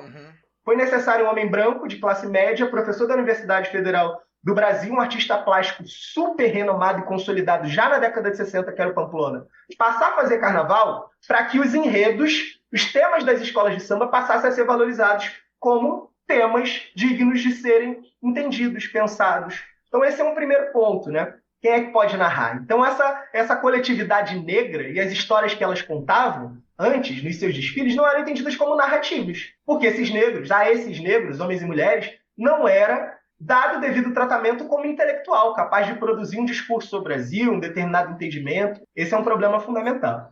O segundo é a própria questão, né, do pacto da branquitude. Então, o Pamplona é um homem branco, de classe média, consolidado, que foi super importante para o carnaval, mas o Pamplona ser transformado num herói é uma forma também de justificar que vários outros homens brancos, médios, né, de classe média, externos ao universo do carnaval, se justifiquem e se legitimem ocupando espaços importantes, né, de destaque na estrutura do carnaval até hoje. Então você pega o que é hoje a estrutura do carnaval carioca, a gente está falando desses coletivos negros, você vai pegar os presidentes, você vai pegar o que é a direção da Liesa, você vai pegar carnavalesco, você vai pegar coreógrafo de comissão de frente. Estou pensando onde tem poder e tem dinheiro, e os negros são minoria, né? E isso não é à toa. Primeiro porque as escolas de samba não são ilhas, né? Então elas acabam reproduzindo as desigualdades sociais e raciais que existem na sociedade brasileira. Segundo, porque você tem um processo que vai construindo esses espaços quase que como exclusivamente destinados a essas pessoas. Então, a função do carnavalesco passa a ser quase exclusiva dos artistas plásticos que frequentavam a universidade, que tinham determinada forma de visual. Existiam outras possibilidades de construção de visual na década de 60 que ali competiram com aquele Salgueiro, enfim. E aí é importante, a pergunta da Luara lá atrás sobre pesquisa, né? Eu tinha falado um pouco sobre isso. Quando o Salgueiro, na década de 60, com Pamplona, traz esses enredos, Zumbi dos Palmares, Chico Reis, Chica da Silva, fundamentais para a história do carnaval. Eu não estou relativizando isso, nem o papel importante que o Pamplona cumpriu, mas, sobretudo, pensar isso a partir de termos de classe e raça, né? De por que isso foi possível. Porque o visual que o Pamplona ofereceu para o carnaval da década de 60 estava mais perto do gosto de classe, né? Do hábito de classe dos jurados, que eram tão de classe média e frequentavam os mesmos círculos da elite que ele. Não à toa ele tinha sido jurado um ano antes, né? Se apaixona pelo Salgueiro e depois vai fazer o carnaval no ano seguinte. Então, o que eu quero dizer com isso? Quando a gente pensa o carnaval, a história do carnaval carioca, é importante pensar que determinados momentos foram escritos na historiografia do carnaval a partir de uma determinada lógica que ajudou a legitimar posições que silenciou, sobretudo, o debate racial. Acho que esse é o ponto fundamental. Então, nos últimos anos, a gente começou a discutir como não tem carnavalescas mulheres e como não tem carnavalescos negros. Então, o quanto isso está ligado a esse mito de origem do Pamplona, quanto isso está ligado à lógica de que o único visual possível é o visual ligado às belas artes, né?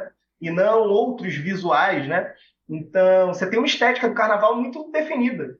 Eu sou capaz, eu acho que Caio, Fagner, Daniel, Luara, perguntar para vocês, manda fechar o olho e fala o que é um carro bonito, tem determinados elementos que vão se repetir nas nossas imaginações, né? Numa ideia, num tipo ideal do que é um carro bonito, do que é uma estética luxuosa no carnaval, enfim. Então, tem várias questões ligadas a essa presença, né, dos artistas plásticos. E outro ponto importante, né, o Pamplona não foi nem o primeiro. Ele não foi nem o primeiro. Então, artistas plásticos colaborando com o carnaval tem desde sempre. Que tenha um modelo estético e tem uma figura, que a partir dessa figura você acaba por desencadear um processo que também, e aí é o fundamental, né, no esporte, no carnaval, o sucesso, né, a vitória. Então, a gente está falando de uma década ali que em 10 anos o Salgueiro ganhou 4 carnavais, foi vice 2 vezes e depois 3º lugar. E desses que não ganhou, acho que 50% são polêmicas do tipo: o Salgueiro sai favorito, se fosse pela regra o Salgueiro é campeão, empata as 5 primeiras para dar para todo mundo, enfim, porque não tinha o mesmo peso político que algumas das co-irmãs. Então, aquele visual, aquele modelo de produção de carnaval acabou conquistando sucesso, né? Vitórias. Foi premiado por um júri que era muito próximo também àqueles profissionais que passaram a fazer carnaval. E aquilo virou um modelo que é vigente até hoje. E é uma coisa que eu falo aqui sempre quando a gente fala de desfile, né? A competição, ela é fundamental para o carnaval. Embora tudo que a gente está aqui 1h20 falando, né, sobre sociabilidade, sobre resistência, sobre comunidade, sobre arte, mas assim, a competição é fundamental. Ela move o carnaval de escola de samba desde que, né, ele foi, né, solidificado como os desfiles, né? E ajuda, né? É claro que às vezes a gente quer mais justiça, às vezes a gente não se importa tanto com o resultado. A competição é tão importante que hoje em dia já tem até casa de aposta fazendo... Casa de aposta, ranking de RJTV. A gente, né, já vai fazendo... Porque move também, né? Desde que seja de maneira respeitosa. Você quer ver a sua escola ganhar. Você pode ter umas que você... esse enredo eu não gostei, esse samba eu não gostei, essa escola eu não gosto... Enfim, eu gosto de todas. Ô, Mauro, né, a gente vai agora entrar aqui num servição, né? Porque tá se aproximando aí os desfiles e a gente gosta de apresentar o que vem por aí. Se há 6 anos atrás a gente começou a apresentar principalmente os desfiles mais simbólicos, né? Como a gente fez com a Tuiuti em 2018, falar, olho na Tuiuti aí porque o samba é bom e o enredo é diferente. E depois vem Mangueira 2019, entre outros, né? Dessa vez eu acho que como a gente vive a era dos enredos, digamos assim, né? Que o pessoal tem falado aí muito. Eu vejo aqui, né, das escolas do Grupo Especial do Rio, uma gama de enredos muito variados, né? A gente tá vivendo até uma fase que alguns carnavalescos importantes estão falando assim, não, eu quero falar de resistência, de luta, mas de maneira artística, não, né? Não precisa ser de uma maneira didática, denuncista, enfim. Estamos vivendo uma era muito rica, muito bonita. Então, eu vou falar aqui os enredos, tá? Das escolas. E aí quero que o Mauro comente, assim, enfim, explicações rápidas, enfim, que você queira pontuar sobre os enredos e, obviamente, a mesa também. Começar com a Porto da Pedra, que para mim tem o enredo mais criativo e mais interessante do Grupo Especial. Gostei muito desse enredo quando eu soube, que é Lunário Perpétuo, a profética do saber popular. Basicamente, tendo como ponto de partida o livreto Lunário Perpétuo, escrito pelo astrônomo e naturalista espanhol Jerônimo Cortés, que foi ganhando fama no mundo porque era um livreto que dizia assim, se venta para um lado, chove assim, se a vaca muge desse jeito é porque vem gravidez, essas coisas, né? Muito interessante. Muito criativo esse aqui, tô muito ansioso para ver, Mauro, esse desfile, porque eu acho que é muito criativo esse enredo, um achado, e mais uma vez, a Escola de Samba nos ensinando uma coisa que ninguém conhecia. E tá na mão de Alexandre Lousada, né? Não. Não é? Não, é o Quintais, Mauro Quintais. Cara, eu concordo com o Caio. Para mim é um dos enredos mais interessantes do ano, desde que foi divulgado. Gostei muito do enredo, parabenizar o Mauro Quintais, meu xará, e o Diego Araújo, pesquisador. O Diego é outro desses queridos pesquisadores com essa história, né? Enfim, sambista, apaixonado pelo carnaval, e que eu tive a oportunidade de fazer. O Diego já tem uma estrada um pouquinho mais longa, né? Mas a oportunidade de fazer alguns dos enredos, inclusive, mais importantes dos últimos anos, né? Então, os enredos do Império da Tijuca 2013, 14, enfim. E o Mauro Quintais dispensa apresentações. Eu acho que é um enredo muito interessante. O Lunário é um livro escrito na Europa no século XVI, que foi traduzido para o Brasil, se eu não me engano, no século XVIII. E segundo Câmara Cascudo, né, um desses dos maiores folcloristas brasileiros. Durante 2 séculos foi o livro mais lido no Nordeste brasileiro. Ou seja, quase que, enfim, uma obra fundamental que organizava sonho, falava de astrologia, horóscopo, comportamento dos animais, da botânica, muito rico e que oferece uma gama imensa de oportunidades de construção de elementos visuais para o desfile. Gosto do samba. Não sei o que também vocês acham do gosto. samba, gosto do samba. Gosto. Além do Mauro que faz a volta do Vantuí para Porto da Pedra, né? Eu acho que a Porto da Pedra volta num momento importante para ela. Acho que tem briga, acho que ela tem condições aí de permanecer no grupo especial. Eu gostei muito desse enredo, acho que o samba bem, bem legal. A gente vai até falar de samba no próximo episódio, mas já complementando.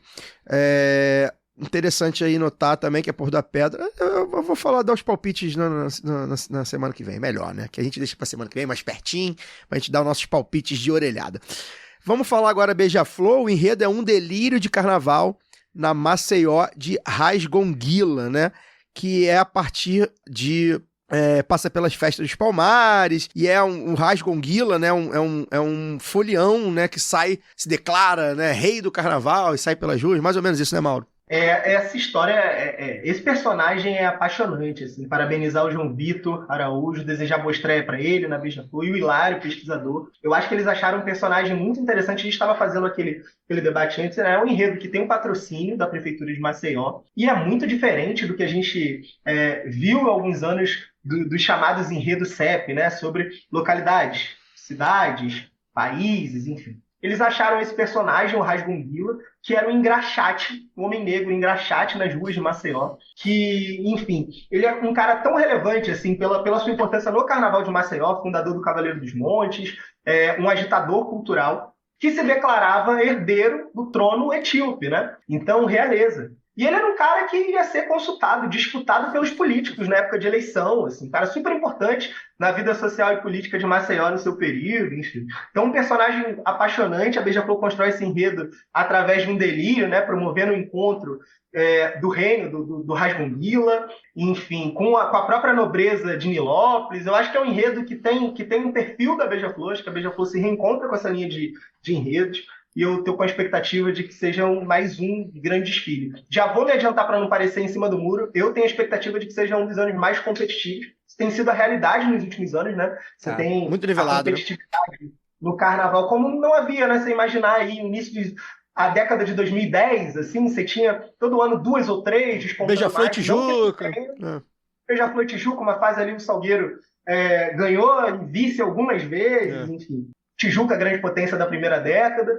Mas já tem um tempo que não tem, por exemplo, uma bicampeã, né? Tá bem nivelado. Acho que a gente está vivendo uma época de competição bem acirrada e sobre a Beija-Flor, expectativa alta de mais um grande desfile. Quando eu for dar meu palpite semana que vem, eu já vou dizer que vai ter uma bicampeã. Vamos agora pro Salgueiro, que eu acho que é o enredo mais badalado aí do momento, o enredo Rutucara, que é basicamente o termo que significa, né, resistência, né, dos povos, do povo Yanomami, né? Ou seja, é um enredo que a escola pega muito quente, né? Você acha que é o enredo mais eu acho badalado? Que é. Acho que é. Em termos de enredo, sim. Acho que é o tema mais badalado porque eu acho que é o mais quente no momento, né? Os Yanomamis vivem ainda uma crise muito forte e eu acho que o Salgueiro soube aproveitar esse momento para fazer basicamente uma denúncia, né? O enredo é uma denúncia que, enfim, os Yanomamis estão aí sofrendo esses ataques. O coração pode falar mais alto aqui, o clubismo é permitido, hein? Aproveita que teu Vasco perdeu e fala bem do Salgueiro. Cara, se eu começar a falar do Salgueiro só com o coração, a gente não sai daqui hoje. Vou tentar fazer o contrário. Eu acho que o enredo do Salgueiro é o enredo mais contundente do ano. Vou ficar com essa palavra. Boa. Acho que, assim, sem sombra de dúvidas, é o enredo mais contundente do ano. O Salgueiro anuncia esse enredo ainda em março, é bom a gente lembrar, né? Isso. Muito próximo das imagens da tragédia que a gente assistiu no ano passado, que rendeu um samba, e aí já vou me adiantar que para mim é o samba do ano, e muito provavelmente samba de antologia. Para mim está entre as grandes obras. Se a gente pensar a temática indígena, para mim não tem nada parecido na discografia do Carnaval. Para mim é um sambaço, um samba excelente. Acho que o Salgueiro é uma escola que tem quesitos e, enfim, estou muito curioso pelo desenvolvimento desse grande enredo pelo Igor Ricardo, pesquisador, e pelo Edson, né? Sei que a escola trabalhou muito próxima com Copenaua, com o Instituto Socioambiental. O Tucara significa o céu original, né, sobre o qual se originou a terra que a gente habita hoje. E o enredo foi desenvolvido com muito cuidado nesse sentido. Então, acho que aquele papo que a gente estava tendo, né, o uso de termos na língua Yanomami, o quanto é um enredo sobre os Yanomami, não é um enredo indígena. Poderia ser um enredo indígena genérico, mas não é. Porque indígena genérico, né, eu sou antropólogo, isso para mim é, enfim, né, é exatamente o contrário do que a minha disciplina prega e faz.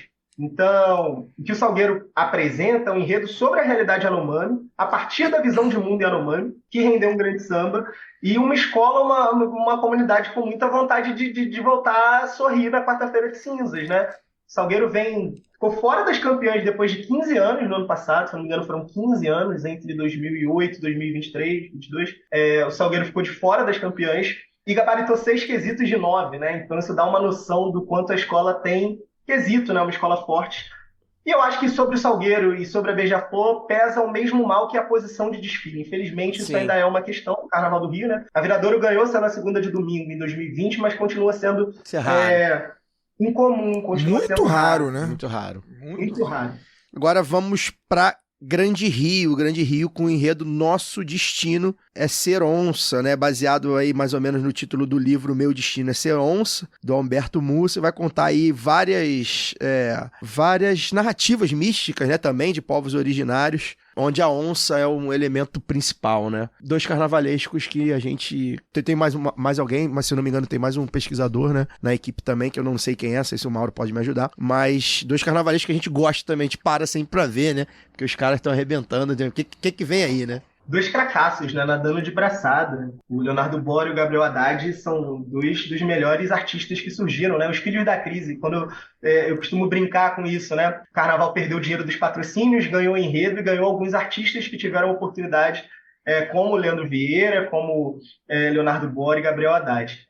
O enredo da Grande Rio vai falar da onça, baseada no livro do Alberto Mussa, né? A partir da mitologia tupinambá. E aí vai pensar esse mito de criação, o papel da onça, enfim. Estou muito curioso em relação ao desenvolvimento do enredo. São 2 artistas que dispensam apresentações. É uma escola forte, né? A Grande Rio é uma escola que foi campeã em 2022, voltou no sábado no último ano, e que vem com muita expectativa para esse ano, né? Promete ser uma das escolas que mais vai usar a nova iluminação cênica do Sambódromo. Então, muito curioso para como isso vai se dar. Acho que é um debate importante para a gente pensar, né? Vai ser um ano de mais um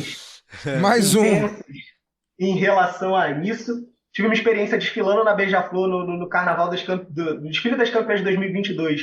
E pro desfilante é horrível, bicho. O carro todo aceso atrás de você e parece que acabou a luz da avenida, você fica no breu. Eu assim, acho muito estranho. Difícil. E aí não estou falando única e exclusivamente, não é uma crítica à Grande Rio. 9 das 12 escolas vão fazer a utilização dessa luz, mas estou muito curioso de como isso vai impactar o desfile de forma geral. Sobre o desfile da Grande Rio, é mais uma das escolas que disputa título, favoritasse a votar no sábado, a briga em cima pela qualidade de seus profissionais, pela estrutura da escola e pelo enredo. E vamos ver que é isso, né? Esse novo elemento aí, acho que quando alguém colocar diretamente no enredo, que faça um impacto real no desfile, não só visualmente, mas de sentir essa questão da iluminação aí nova da Sapucaí, talvez, né, as pessoas se convençam, porque por enquanto tá difícil de convencer, eu acho bastante estranho. Eu posso só fazer o advogado aqui dos artistas? Claro. Acho que tanto no enredo do Salgueiro, lendo a sinopse, quando fala dos chaperis, que é a própria luz que brilha, enfim, quanto no enredo da Grande Rio, que tem essa coisa do mito da criação, da lenda do Tupinambá, eu acho que ali tem justificativa para determinados... exatamente, pode ser que... então... Ali você tem ali não é gratuito. Ali... Não, exato, é disso que eu tô falando, vamos ver, se funcionar na avenida como provavelmente eles pretendem fazer, você muda o paradigma, você fala, pô, olha só, funciona, aqui é um elemento novo, vamos usar e tal, eu acho que também a gente pode estar aberto, e se os carnavalescos e equipes de carnaval no geral, né, curtiram, estão pensando nisso, vamos ver. Vamos ver como é que vai surgir. Aí depois a gente tem ainda no domingo a Unidos da Tijuca, com o enredo O Conto de Fados, que vai baseado aí na no fado, né? Vai contar um pouco de Portugal, da cultura portuguesa. Foi um enredo aí que foi bastante criticado, assim, no começo, mas eu acho que o pessoal já tá entendendo que vai ter um enredo... Esse que é Lousada, né? Esse é o Lousada, que vai ter uma questão mais crítica, né? Não vai ser só uma louvação a Portugal, vai mexer lá no vespeiro da colonização, o samba fala abertamente disso, ou seja, vai ter um setor da escola que vai falar sobre isso, mas no geral, um enredo CEP, digamos assim, né, para falar aí da cultura de Portugal. O que você acha, Mauro? Cara, o Lousada é um dos maiores campeões do sambódromo, né? Trabalhei com ele no ano passado. E no carnaval sempre teve esse burburinho que o Lousada tinha enredo sobre Portugal para fazer já há algum tempo, né? E eu acho que tem tudo a ver fazendo a Tijuca, que tem uma relação próxima do presidente. Enfim, e esse enredo que tem o perfil do Lousada, desenvolvimento de enredo, né? O quanto o Lousada é muito erudito, né? A busca de lendas, de histórias, inclusive Portugal antes do Estado Nacional, enfim. E aí vai nas minas do Rei Salomão. O quanto é um enredo, um desenvolvimento de enredo, que eu estou muito curioso também para ver a materialização na Avenida. As coisas que saíram do Barracão são promissoras, sobretudo porque a Tijuca está num momento de retomada, né? Eu acho que é importante a gente também dar essa dimensão aí, né? Em relação à escola. Está fora das campeãs há algum tempo, a gente estava falando, Tijuca foi potência, ganhou 3 títulos entre 2010 e 2014, foi vice-campeã em 2016 com um enredo que era um patrocinado do agronegócio, que a cidade de Sorriso não mandou dinheiro, né? No final não teve dinheiro, mas, enfim, dos maiores enredos patrocinados que eu lembro, assim, de imagens sobre o agronegócio. Teve aquele acidente em 2018 e desde então a escola ela tem brigado ali por posições bem intermediárias. Tem uma polêmica em relação a 2022, aquele carnaval do Guaraná, do Jaque, muita gente defendia que a Tijuca deveria ter voltado, mas esse pré-carnaval da Tijuca eu achei que foi bem positivo no sentido de retomar esse orgulho da comunidade tijucana, de que a escola vem para brigar por melhores condições. Eu acho que trazer um carnavalesco com a história do Lousada, um barracão que todo mundo tem elogiado. Estou bastante curioso em relação ao que a Tijuca vai apresentar na Avenida. Confesso que o samba não está entre os meus favoritos, pelo contrário, né? Para mim é um dos mais fracos da safra, mas eu acho que a Tijuca tem tudo para fazer um bom desfile e retomar sua tradição de potência do carnaval, né? De disputar o sábado e de ser protagonista da festa, mas estou muito curioso em relação ao desenvolvimento do enredo, tem algumas questões prévias. E aí, fechando o domingo, a Imperatriz Leopoldinense com o enredo Com a Sorte Virada para a Lua, segundo o testamento da cigana Esmeralda, inspirado na literatura popular, folheto de O Testamento da Cigana Esmeralda, do paraibano Leandro Gomes de Barros. E aí, vemos aí o Leandro Vieira, né, o atual campeão, o grande artista da festa atualmente, né, eu acho que dá pra cravar aí com alguma facilidade o grande nome artístico da festa ultimamente. O que você acha desse enredo? Eu gosto muito, pra mim é o meu segundo favorito em termos de enredo, depois da Por da Pedra. Acho que também contar, enfim, dessa forma que o Leandro vai contar a cultura cigana, acho que vai ser bastante interessante, né, Mauro? Enredaço também, né? E é bacana isso, assina embaixo tudo que você falou do Leandro, é muito bacana a gente poder assistir, né? Ser contemporâneo de um artista no seu esplendor artístico, né? Sobre essa proximidade, o enredo da Por da Pedra, se eu não me engano, é lançado um pouquinho antes. Quando lança o enredo da Imperatriz, também muita gente apontou semelhanças, né? Embora eles sejam muito diferentes entre si, mas semelhança como estrutura, né? Nesse ano os enredos caminharam bem mais separados do que em outros anos recentes. Mas eu acho um enredaço muito feliz, né? Muito curioso, que dá visual, né? Um enredo que você lê a sinopse, você escuta o samba e você imagina o visual da escola. Sim. Enfim, uma equipe fortíssima, uma atual campeã do carnaval. A única posição de desfilar no domingo que é boa, que é fechando, que é quase que ser a primeira de segunda-feira. Então eu acho que a Imperatriz vem forte na luta pelo bi. E é uma das duas grandes favoritas, né? Uma fecha domingo, a outra vai fechar segunda-feira. Gosto do samba, uma junção que gerou polêmica no primeiro momento. No final das contas, eu acho que funciona. Sobretudo o refrão. O resto, eu acho que tem bons momentos, algumas passagens menos felizes. Mas você tem uma bateria do Mestre Lolo, um Pete de Menezes vivendo uma fase que está vivendo, né? Parece que está no especial há 10 anos, nem parece que estreou outro dia, né? Então, já é campeão. Enfim, Imperatriz fortíssima candidata ao bicampeão. Acho que tô pelo arrastão aí de domingo, viu? Tô achando que o arrastão de domingo vai ser bem maneiro com a Imperatriz. Aí chega segunda-feira, nossa Mocidade, Daniel, vai falar de Pé de Caju que Dou, Pé de Caju que Dá, que é sobre o caju, enfim, várias questões aí do caju, desde Debré até o Seu Valença, a doideira doida pensada pelo nosso amigo Fabato. Uma sopa tropicalista. Exatamente. Que tem o samba do ano, né? É o grande samba... Meu samba favorito. Que explodiu. O samba que estourou na... Samba que explodiu. Não é o meu enfim. samba favorito, mas é o samba que eu gosto de ouvir. Estourou com o público. Né? Estourou com o público, samba de sambar, um samba pra frente, né, Mauro? Samba sacana. E um enredo bem peculiar, né? Assim, eu brinco com o Fabato dá esporro, falo, Fabato, eu não entendo mais de carnaval com você, irmão. Se tu tá seguro, vambora. É porque eu estranhei, eu falei, o que será que vem de caju, né? Mas vai vir aí uma doideira aí bem leve pra abrir o desfile, né? Que a gente tem que lembrar isso, que é fundamental, né? Você falou doideira 3 vezes, né? Eu achei curioso. Fabato me mata, mas ele sabe. Só o Fabato poderia produzir, né? Eu acho que o enredo... Algum tempo atrás, né, você tem uma crítica com saudade desse tipo de enredo, né? Um enredo mais divertido, brincalhão, nos últimos anos. E eu acho que isso é um reflexo direto da própria politização da sociedade brasileira. Os enredos ficaram mais densos, né? Mais politicamente engajados. E esse determinado tipo de enredo foi perdendo espaço. E eu acho que é muito feliz a retomada desse tipo de enredo com a mocidade. Tenho, confesso, muita curiosidade desse desenvolvimento na Avenida, né, da materialização isso em fantasias, em discurso, narrativa, em carros alegóricos, de como está a mocidade. A mocidade teve Oxóssi em 2022, teve em 2023 um desfile com problemas de barracão, problemas de evolução na pista. A gente está falando aí, eu vou fazer 34 anos na sexta-feira. A minha geração é uma geração que a torcida da mocidade é a maioria esmagadora pelo que a mocidade foi nos anos 90, né? Essa potência que a mocidade foi no carnaval. Então a gente está falando de uma torcida muito engajada, que tem o hit do ano, não acho que é o samba do ano, é o hit do ano. A gente pode pensar em vários anos, né? É difícil imaginar que o hit do ano de 93 não foi Explode Coração, mas eu tenho bastante dificuldade de imaginar que aquele era o melhor samba do ano, onde tinha Guibalá, onde tinha a Lua da Grande Rio, tinha a Lua da Estácio, enfim. Eu acho que é o hit do ano, mas não é o samba do ano. E que bom que esse samba, ele furou a bolha da maneira como o samba da mocidade foi capaz de fazer, né? Tem muito tempo que isso não acontece, né? Desde o final... antigamente samba enredo era sucesso porque a gente vivia no mundo do disco, do CD, das vendas amplas, enfim. Tocava nas rádios.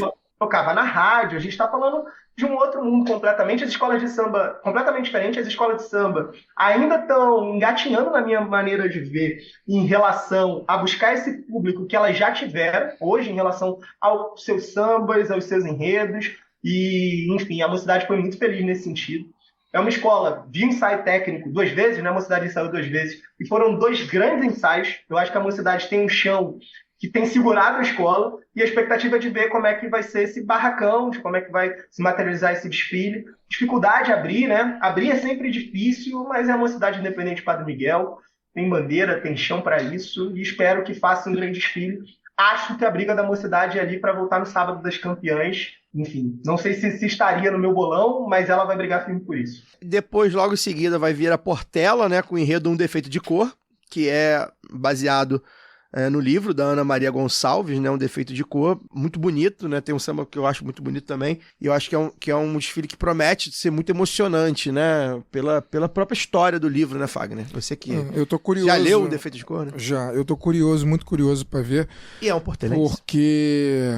Passando pro Mauro, eu já li alguns livros com a temática do Brasil colonial, escravocrata, e Um Defeito de Cor, na minha opinião, provavelmente um dos livros que mais retrata aquele tempo. Assim, lendo o livro, eu consegui... Eu nunca tinha ido a Salvador quando eu li Um Defeito de Cor, e quando eu li o livro, eu consegui visualizar direitinho como era a cidade, e eu acho que eu fui a Salvador 3, 4 anos depois de ler o livro. Eu passei por lugares que eu falei, caralho, a Ana Maria foi perfeita na descrição do que eu tô vendo aqui agora. Eu nunca tinha visto, e eu realmente vi o que eu tô vendo agora no livro 4 anos antes. Eu tô muito curioso para poder saber como o André e o Antônio vão colocar essa história na Avenida. Também tô muito curioso. Acho que Um Defeito de Cor é o livro mais importante da literatura brasileira no século XXI. Né? Também acho. Sou eu o único que fala isso, né?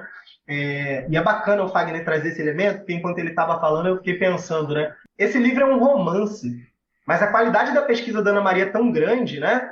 Tranquilamente, se falasse que era um livro de não ficção, né? É a história da Luísa Maim. Sim. Tudo bem. A qualidade da pesquisa é uma pesquisa tão robusta, tão bem feita. A escrita dela também, né? A gente vai ficar aqui, dá para fazer só um podcast sobre o livro, sobre as qualidades da Ana Maria, porque que o livro é o que é. Mas muito bacana que a Portela tenha retomado a sua tradição de enredos literários, né? Talvez uma das escolas que, em sua tradição, mais tenha feito enredos literários foi a Portela. Eu tive a oportunidade lá da Feira Literária da Portela mediar uma mesa com a Ana Maria, e é muito bacana você ver uma autora como a Ana Maria é super reconhecida, esse livro é super premiado, enfim, a importância que ela tem na literatura brasileira e a emoção que ela tá de saber que a sua obra vai ser vai ser o tema do desfile da Portela, né? Às vezes, a gente que é apaixonado e vive carnaval, a gente perde a dimensão do que é uma escola de samba, né? Então, uma escola de samba é capaz de fazer, de quantas pessoas ela atinge. Sobre o livro, né? Essa saga maravilhosa, incrível, né? O livro é incrível, enfim. É a saga da Luísa Maim, como se fosse uma carta dela escrevendo para o seu filho, Luiz Gama. E aí, no enredo, o Gonzaga e o André, a proposta da sinopse era como se fosse uma carta do Luiz Gama respondendo a Luísa Maim, né? Então, essa coisa do afeto de um filho com a sua mãe, enfim. Então, estou muito curioso também em relação ao desenvolvimento do enredo, as escolhas que eles vão fazer para retratar essa obra, que, além de tudo, é uma obra gigantesca. 934 páginas, né? 934 páginas de possibilidades de enredamento, né? O que você elege ali para colocar em 6 alegorias e 30 alos, né? Então, estou muito curioso, mas desde o início está muito claro que a escolha deles foi por essa relação de afeto entre mãe e filho, né? Então, eu acho que isso é bacana, porque ela vive um momento também nesse sentido, depois do que foi o desfile do centenário, que foi, acho que, muito triste, né? Não apenas para os portelenses, mas para todo mundo que é sambista. No carnaval, pelo que é a história do samba, as agremiações são co-irmãs, né? A gente tem, todo mundo quer ganhar, mas não existe uma história de rivalidade, né? A rivalidade fica para torcedor besta em rede social, enfim. Rivalidade na quarta-feira, quando a gente quer ficar na frente do outro. Mas o samba como comunidade, né? Todo mundo numa luta em comum. A história das escolas de samba é uma história de que as escolas são co-irmãs, né? São comunidades que se visitam, que têm uma relação de parceria. E eu falo isso para dizer que o que aconteceu com a Portela no ano do seu centenário, naquele desfile que era tão importante para a história do samba, foi ruim para toda a comunidade do carnaval. Eu acho que a sensação foi essa para todos os sambistas que ficaram não apenas frustrados, mas alguns, inclusive, e eu sou um deles, né? Revoltados. Acho que não poderia ter acontecido aquilo, né? Uma série de erros, enfim. E eu acho que a Portela vive um momento nesse carnaval de se reencontrar consigo mesmo, de colocar um carnaval digno na rua, sabe? Então a escolha pelo afeto me parece também a escolha pelo afeto para corações machucados. Acho que isso diz muito sobre o momento da escola. Então estou curioso para o desenvolvimento do enredo. Caio falou sobre o samba. Adoro o samba. Acho um samba belíssimo. Acho um samba que tem tudo a ver com a musicalidade da Portela. Um samba, o Gilcinho, né, esse intérprete, que tão bem traduz essa identidade musical da Portela, a interpretação que a bateria da Portela tem feito em termos de bossa, convenção, paradinha, enfim, com esse samba. O ensaio técnico, depois do temporal que caiu no domingo, a Portela passou e a forma como a escola passou cantando samba, orgulhosa do seu momento. Tenho uma expectativa muito positiva pela Portela. Acho que a briga da Portela é pelo Sábado das Campeãs. Vai brigar ali, acho que Portela, Mocidade, Tijuca, estão brigando ali por uma vaga no Sábado das Campeãs. E a expectativa é a melhor possível por um desfile digno para essa instituição, que talvez seja uma das 2 ou 3 maiores instituições da cultura brasileira. Depois da Portela vem a Vila Isabel, né? Com o enredo Guibalá, Viagem ao Templo da Criação, que é uma reedição do enredo de 1993, que é uma história criada a partir da criação, da história da criação na mitologia iorubá, né? Onde as crianças vão salvar o planeta está se degenerando e elas vão salvar a humanidade. A criança é a esperança do Oxalá. Já como diz o samba. O que você acha aí da reedição do enredo, ô Mauro? Principalmente levando em consideração o enredo afro na mão do Paulo Barros em 2024, né? Tem questões... eu tô curioso pra saber. Eu fui rever agora Guibalá e eu falei, cara, o que o Paulo Barros vai fazer? Embora em Guibalá tenha tido, se não o primeiro, mas um dos primeiros carros alegóricos com alegoria humana, né? Que tem as pessoas lá, né, da lama. Além da alegoria humana, eu aposto que vai ter água. E aí, e o Paulo Barros é um cara que se notabilizou com a alegoria humana, que tinha ali os traços, né? Então, enfim. Que vem de momentos ruins em anos passados, mas que foi bem ano passado. Foi bem ano passado, dentro do estilo dele, mas é um cara que também tem questões de como conta o enredo, enfim. né? Vai ser curioso ver, de fato, a Vila, acho que para uma pessoa como você, que olha, além de sambista, como olha com o olhar também, né, ali da contação de história, acho que você vai ficar prestando atenção, o que a Vila vai aprontar, né? É isso, tem algumas questões, acho que gostaria de começar falando sobre a ideia da reedição, né? Então, se eu não me engano, em 2004, quando a Liga fazia 20 anos, né, 20 anos de Sambódromo, foi aberta a possibilidade de reedição, a gente teve algumas reedições, nunca nenhuma escola que reeditou foi campeã do Carnaval, a gente teve escola voltando nas campeãs, acho que a Viradouro com Sírio, estou tentando lembrar outras, a Portela injustamente ficou fora das campeãs em 2004, com Lendas e Mistérios da Amazônia, a reedição nunca deu título, e a disputa da Isabel pelo título, a escola ficou em terceiro lugar no último ano, é a escola que tem um poderio econômico, tem um carnavalesco badalado, está reeditando um enredo que foi muito importante para ela em 93, quando o momento era outro, a disputa da Vila era outra, mas reedição de como isso aparece para o júri, para o público de forma geral, né? Então, Guibalá, um samba do Martim da Vila, é um samba que eu gosto, mas confesso que não está entre os top 5 sambas enredos do Martim da Vila para mim, na Vila, né? Acho que tem alguns na frente de Guibalá, mas foi estandarte de ouro de samba em 93. Até confessar a brincadeira que eu fiz com o Vinícius Natal, pesquisador da Vila Isabel, lá no mini desfile, né? Espero que aconteça igual 93, na Vila do Carnaval. Tá bom para todo mundo, problema algum. Mas brincadeiras à parte... A cidade foi vice em 93? Foi. Não. Foi vice em 92. Verdade. Se não me engano, é Imperatriz com Sassarico. Foi Imperatriz. Senão fechava. Continua. A cidade foi quarto em 93. Mas aí a grande questão é, o Paulo Barros fez um enredo na Tuiuti em 2018, um enredo afro, e o resultado não foi ruim, não foi bom, não foi satisfatório, a apresentação. Ele já manifestou em entrevistas que não gostava, inclusive naquela oportunidade, ele se referiu a fazer enredo afro como surfar nessa onda. Não esqueça 18 não, né? 22. Desculpa, 22. Que botou a Beyoncé de orixá, Bobama de orixá. Uma das coisas mais constrangedoras que eu já vi. Foi muito ruim. E é incrível, né? Porque aí Tuiuti briga para não cair naquele ano com o Paulo Barros. O Edson é o carnavalesco da Vila, que fica em quarto lugar, e a Vila manda o Edson embora e contrata o carnavalesco que brigou para não cair, e que no ano seguinte fica em terceiro lugar, o carnaval é incrível. Mas a contratação do Vinícius Natal como pesquisador para a Vila Isabel foi uma tentativa da escola de tentar resolver essa questão em relação ao enredo. Sim. Dificuldade do Paulo em relação à matemática afro, né? Então, a escola não divulgou sinopse e, aparentemente, o enredo vai ser a reedição da mesma forma como foi desenvolvida em 93, né? Então, a gente tem um samba que, nesse sentido, talvez seja o melhor exemplo da safra, né? Samba que conta a história do enredo. Então, a história desse enredo ela é contada nos versos do samba. Meu Deus, o grande criador adoeceu porque a sua criação já se perdeu. E aí você tem o desenvolvimento do enredo. Nesse sentido, o samba é absolutamente feliz, não tem nada parecido com ele. O enredo todo, impressionante. O enredo tá ali. O tal do Martim parece bom. Exato. Esse rapaz novo que tem lá em Vila Isabel, ele parece bom, parece talentoso. Promissor. Parece talentoso. Pois é, esse garoto, né?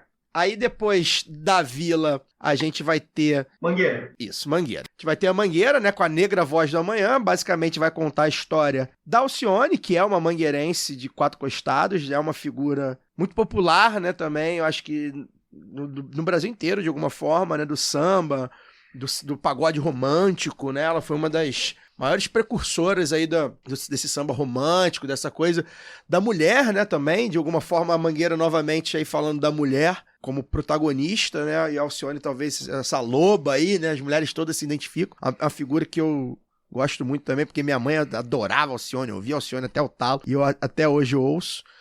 Mangueira, quando vem falando de Mangueira, de mangueirense, promete, né, Mauro? Mangueira fazendo biografia, né, acho que a Luara falou antes, Mangueira é muito forte fazendo biografia, sobretudo de pessoas em vida, né? A Mangueira ganhou com o Chico Buarque, ganhou com a Bethânia, ganhou com, se a gente for mais atrás, né? Ganhou com o Drummond em 87. Carlos Drummond de Andrade, com o Braguinho. Braguinho em 84. Caímos em 86, não lembro se ele estava no desfile. Eu acho que o Drummond não estava, não. 87 o Drummond, né? Drummond 87, Caíme em 86. E aí a Mangueira está fazendo um enredo sobre a Alcione completando 50 anos de carreira. No último ano, desde a segunda metade do ano, a Alcione está em quase todos os festivais, uma inserção midiática muito grande, sempre falando da Mangueira, de que desses 50 anos, que é 50 anos também dela na escola. Então acho que é um enredo muito forte. Eu já adianto que eu tenho 2 favoritas, que são a Imperatriz e a Viradouro, e para mim, a escola que está correndo por fora ali, que pode beliscar, das mais fortes é a Mangueira. uma escola que tem quesito, é uma escola que, enfim, nisso não tem comparação, né, em termos de capacidade de comunicação com o público, de arregimentar pessoas, de emocionar, de acontecer na avenida, sobretudo trazendo uma personagem que é uma artista nacionalmente reconhecida pela sua importância e amada, absolutamente popular. O Alcione é um artista muito popular. Essa artista, o Caio falou, tem uma experiência que é a experiência do brasileiro, quase suburbano, né? Então, de ser muito ouvida, né? Então, a Alcione é muito popular, ela está muito feliz com o enredo, e é um enredo biográfico que vai apresentar a Alcione na Mangueira, sobretudo pelo papel que ela desenvolveu na Mangueira. Então, enquanto a Mangueira, a Alcione é importante também na história da Mangueira, sobretudo como fundadora da Mangueira do Amanhã, né? Que, enfim, uma instituição fundamental, inclusive, para algumas das principais estrelas da Mangueira de hoje. E a Alcione é fundadora da Mangueira do Amanhã. Então, a carreira da Alcione, a religiosidade, os sucessos musicais, a relação com a Mangueira, eu acho que é um desfile que promete. E a Mangueira, para mim, tá firme na briga pelo título. Depois da Mangueira vai ter Paraíso do Tuiuti, né, com o enredo Glória do Almirante Negro, que vai trazer a história aí do João Cândido, né, que ficou famoso aí pela revolta lá na Marinha. Acho que também... Líder da revolta da Chibata, em 1910. Líder da revolta da Chibata, perfeito. Também um enredo aí que vai contar vai misturar a história de um personagem com uma história de resistência também, né, a Tuiuti aí que está se notabilizando por fazer enredos afros, né, de histórias da cultura afro, enfim. O que você acha aí, Mauro? Acho que de cara, acho que é um grande enredo, né? Cara, é um grande personagem, né? É uma surpresa muito grande a gente imaginar que em 2024, no grupo especial, o João Cândido ainda não tinha sido enredo, né? Personagem tão importante como ele. O Jaque é um dos grandes enredistas dessa geração, né? Sim. Jaque é um carnavalesco. Já conversamos aqui com ele. Muito reconhecido pela qualidade do desenvolvimento das suas narrativas. Ele é um enredista de mão cheia. Então, muita curiosidade por esse enredo. E é curioso pensar o quanto, mesmo no título, o samba enredo, as referências, parece que a principal referência para o desenvolvimento do enredo do João Cândido é a música do João Bosco e do Aldir Blanc, né, Mestre Sala dos Mares.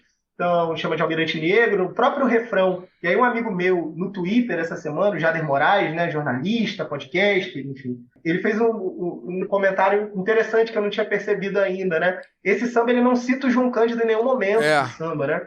E no refrão ele cita o João Bosco e o Aldir Blanc. Curioso isso também, né?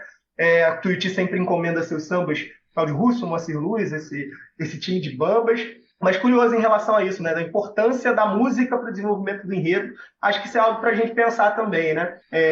Enfim, o João Cândido é um personagem que dispensa apresentações, fundamental, um herói da pátria, né? Essa campanha que a Tuiuti está encampando junto com a família, eu acho que é fundamental.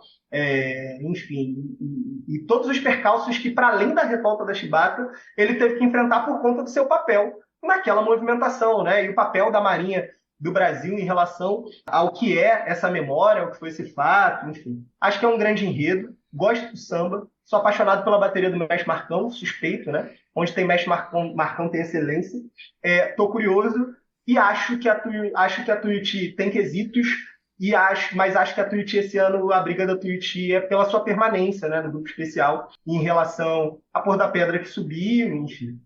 Mas tô com bastante curiosidade em relação ao que é o desenvolvimento desse enredo sobre esse personagem tão importante da história brasileira. E aí, para finalizar rapidamente, vamos nessa, que o tempo já está esgotando, o Ninho do Viradouro, favoritíssima com o @boidambê, que é uma mitologia da força da mulher negra, né? Que é as tradições das sacerdotisas dos voduns, que eram escolhidas, iniciadas para louvar a serpente sagrada, né? Um poderoso exército feminino aí. Mais uma história afro, né?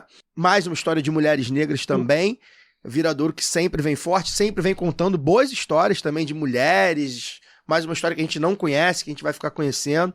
Acho que a Viradouro vem aí com um enredo bem a cara dela, que tem feito aí nos últimos anos, para brigar, né, Mauro? Com certeza. Acho que a Viradouro, nos últimos anos, tá sempre, desde que voltou, né? No primeiro ano foi vice, depois foi campeã, depois foi em terceiro, agora foi vice novamente. Acho que é um enredo que traz uma outra narrativa de África, né? Que é a África e a religiosidade afro-brasileira a partir da lógica dos voduns, né? Então, Jeje, e sobretudo com essa marca negra feminina que notabiliza a própria escola, né? Não apenas nessa tradição recente, né? Campeã com as ganhadeiras, Rosa Maria egipcíaca, mas a Viradouro é a escola que apresenta a Teresa de Benguela em 94, se eu não me engano, com o Joãozinho 30. Então, é um tipo de enredo que é marcante para a escola, que rendeu um bom samba, gosto do samba. Tem o Vander Pires agora cantando, né? Enfim, a Viradouro é uma escola que tem quesitos, poderia ter sido campeã no último carnaval, não seria nenhum absurdo, e continua muito forte na luta pelo título. Um enredo desenvolvido pelo nosso amigo João Gustavo Melo, enredista, eu sempre falo do Gustavo como uma grande referência, né? Então, a expectativa é por um desfile que seja do mesmo nível o qual a Viradouro vem mantendo aí desde 2019, quando retornou ao grupo especial. E eu acho que é uma das... Tá ali entre ela e a Imperatriz, são as duas principais favoritas. E aí, correndo por fora, a gente tem Mangueira, Salgueiro, algumas outras escolas que podem chegar. O João Gustavo, um ouvinte do lado B, um beijo pra ele. Mauro, muito obrigado. A gente passou um pouquinho aqui, mas falar de carnaval a gente sabe como é. Enfim, produção independente também tem suas vantagens, né? Uma delas é a gente não precisar ficar... Ninguém aqui no nosso ouvido tem que encerrar porque vai vir outro programa, porque o comercial vai... A gente pode fazer um pouquinho, extrapolar um pouquinho o tempo. Obrigado, Mauro. Foi ótimo o papo, acho que tem muita coisa ainda pra falar, mas acho que a gente já conseguiu resumir bem. E bom carnaval pra gente. Valeu, gente. Obrigado. Obrigado, Caio, Daniel, Fagner, Luara, todo mundo que nos ouve. Um prazer estar aqui. Excelente carnaval para todos os ouvintes, para nós. Seja um grande carnaval e vença a melhor escola e que a gente aprenda muito mais uma vez. E um feliz aniversário, né? Aniversário do Mauro na sexta. Isso, não é isso, Mauro? Isso. Feliz aniversário pra você, então. Rapidinho, Mauro, só um palpite rápido. E o acesso você aposta em quem? Um nome? Um é difícil, né? Vou ficar entre o Império Serrano e o Unidos de Padre Miguel. Vamos de olho, vamos ver se o PM, enfim, sobe. Fagner, boa noite. Boa noite, já estouramos o tempo, mas falar de carnaval é bom demais. E é isso, vamos em frente. Carnaval tá chegando. 1/10 por minuto a gente tá perdendo depois do tempo regulamentar. Daniel, boa noite. Boa noite a todas e todos. Semana que vem, novamente, falando de carnaval. Pois é, vamos falar de carnaval até o fim, que ainda tem mais 2 horas de carnaval. Laura Ramos, boa noite. Boa noite, sendo bem rápido aqui, agradecendo mais uma vez o Mauro, porque que aula, eu até falei aqui na gravação e coloquei também lá no Instagram. Chiquérrimo esse programa hoje, uma aula mesmo, estou muito feliz com tudo. Fiquei me segurando aqui porque a gente, né, eu tenho que guardar parte do meu repertório para semana que vem para falar dos sambas, mas concordo em muita coisa que foi falada aqui. Semana que vem a gente pontua mais. Lembrando que esse fim de semana começa o Carnaval das Escolas, né? Aqui no Espírito Santo já tem desfile da Escola de Samba do Espírito Santo. Então, vou ver se assistindo aqui eu trago algumas coisas na semana que vem também. Um beijo e até lá. Começa em São Paulo também o acesso 2, né? 3ª divisão também, agora esse final de semana. A gente fica por aqui, semana que vem a gente volta, vai continuar falando de carnaval, a gente vai aprofundar os sambas e, claro, né? Vai falar dos blocos, o que a gente quer curtir, repercutir. Principalmente, vamos esperar aí pra gente repercutir qualquer coisa de ruim que porventura aconteça com algum dos Bolsonaros. Forte amplexo e até lá. Este podcast foi editado por Fernando Cesarotti.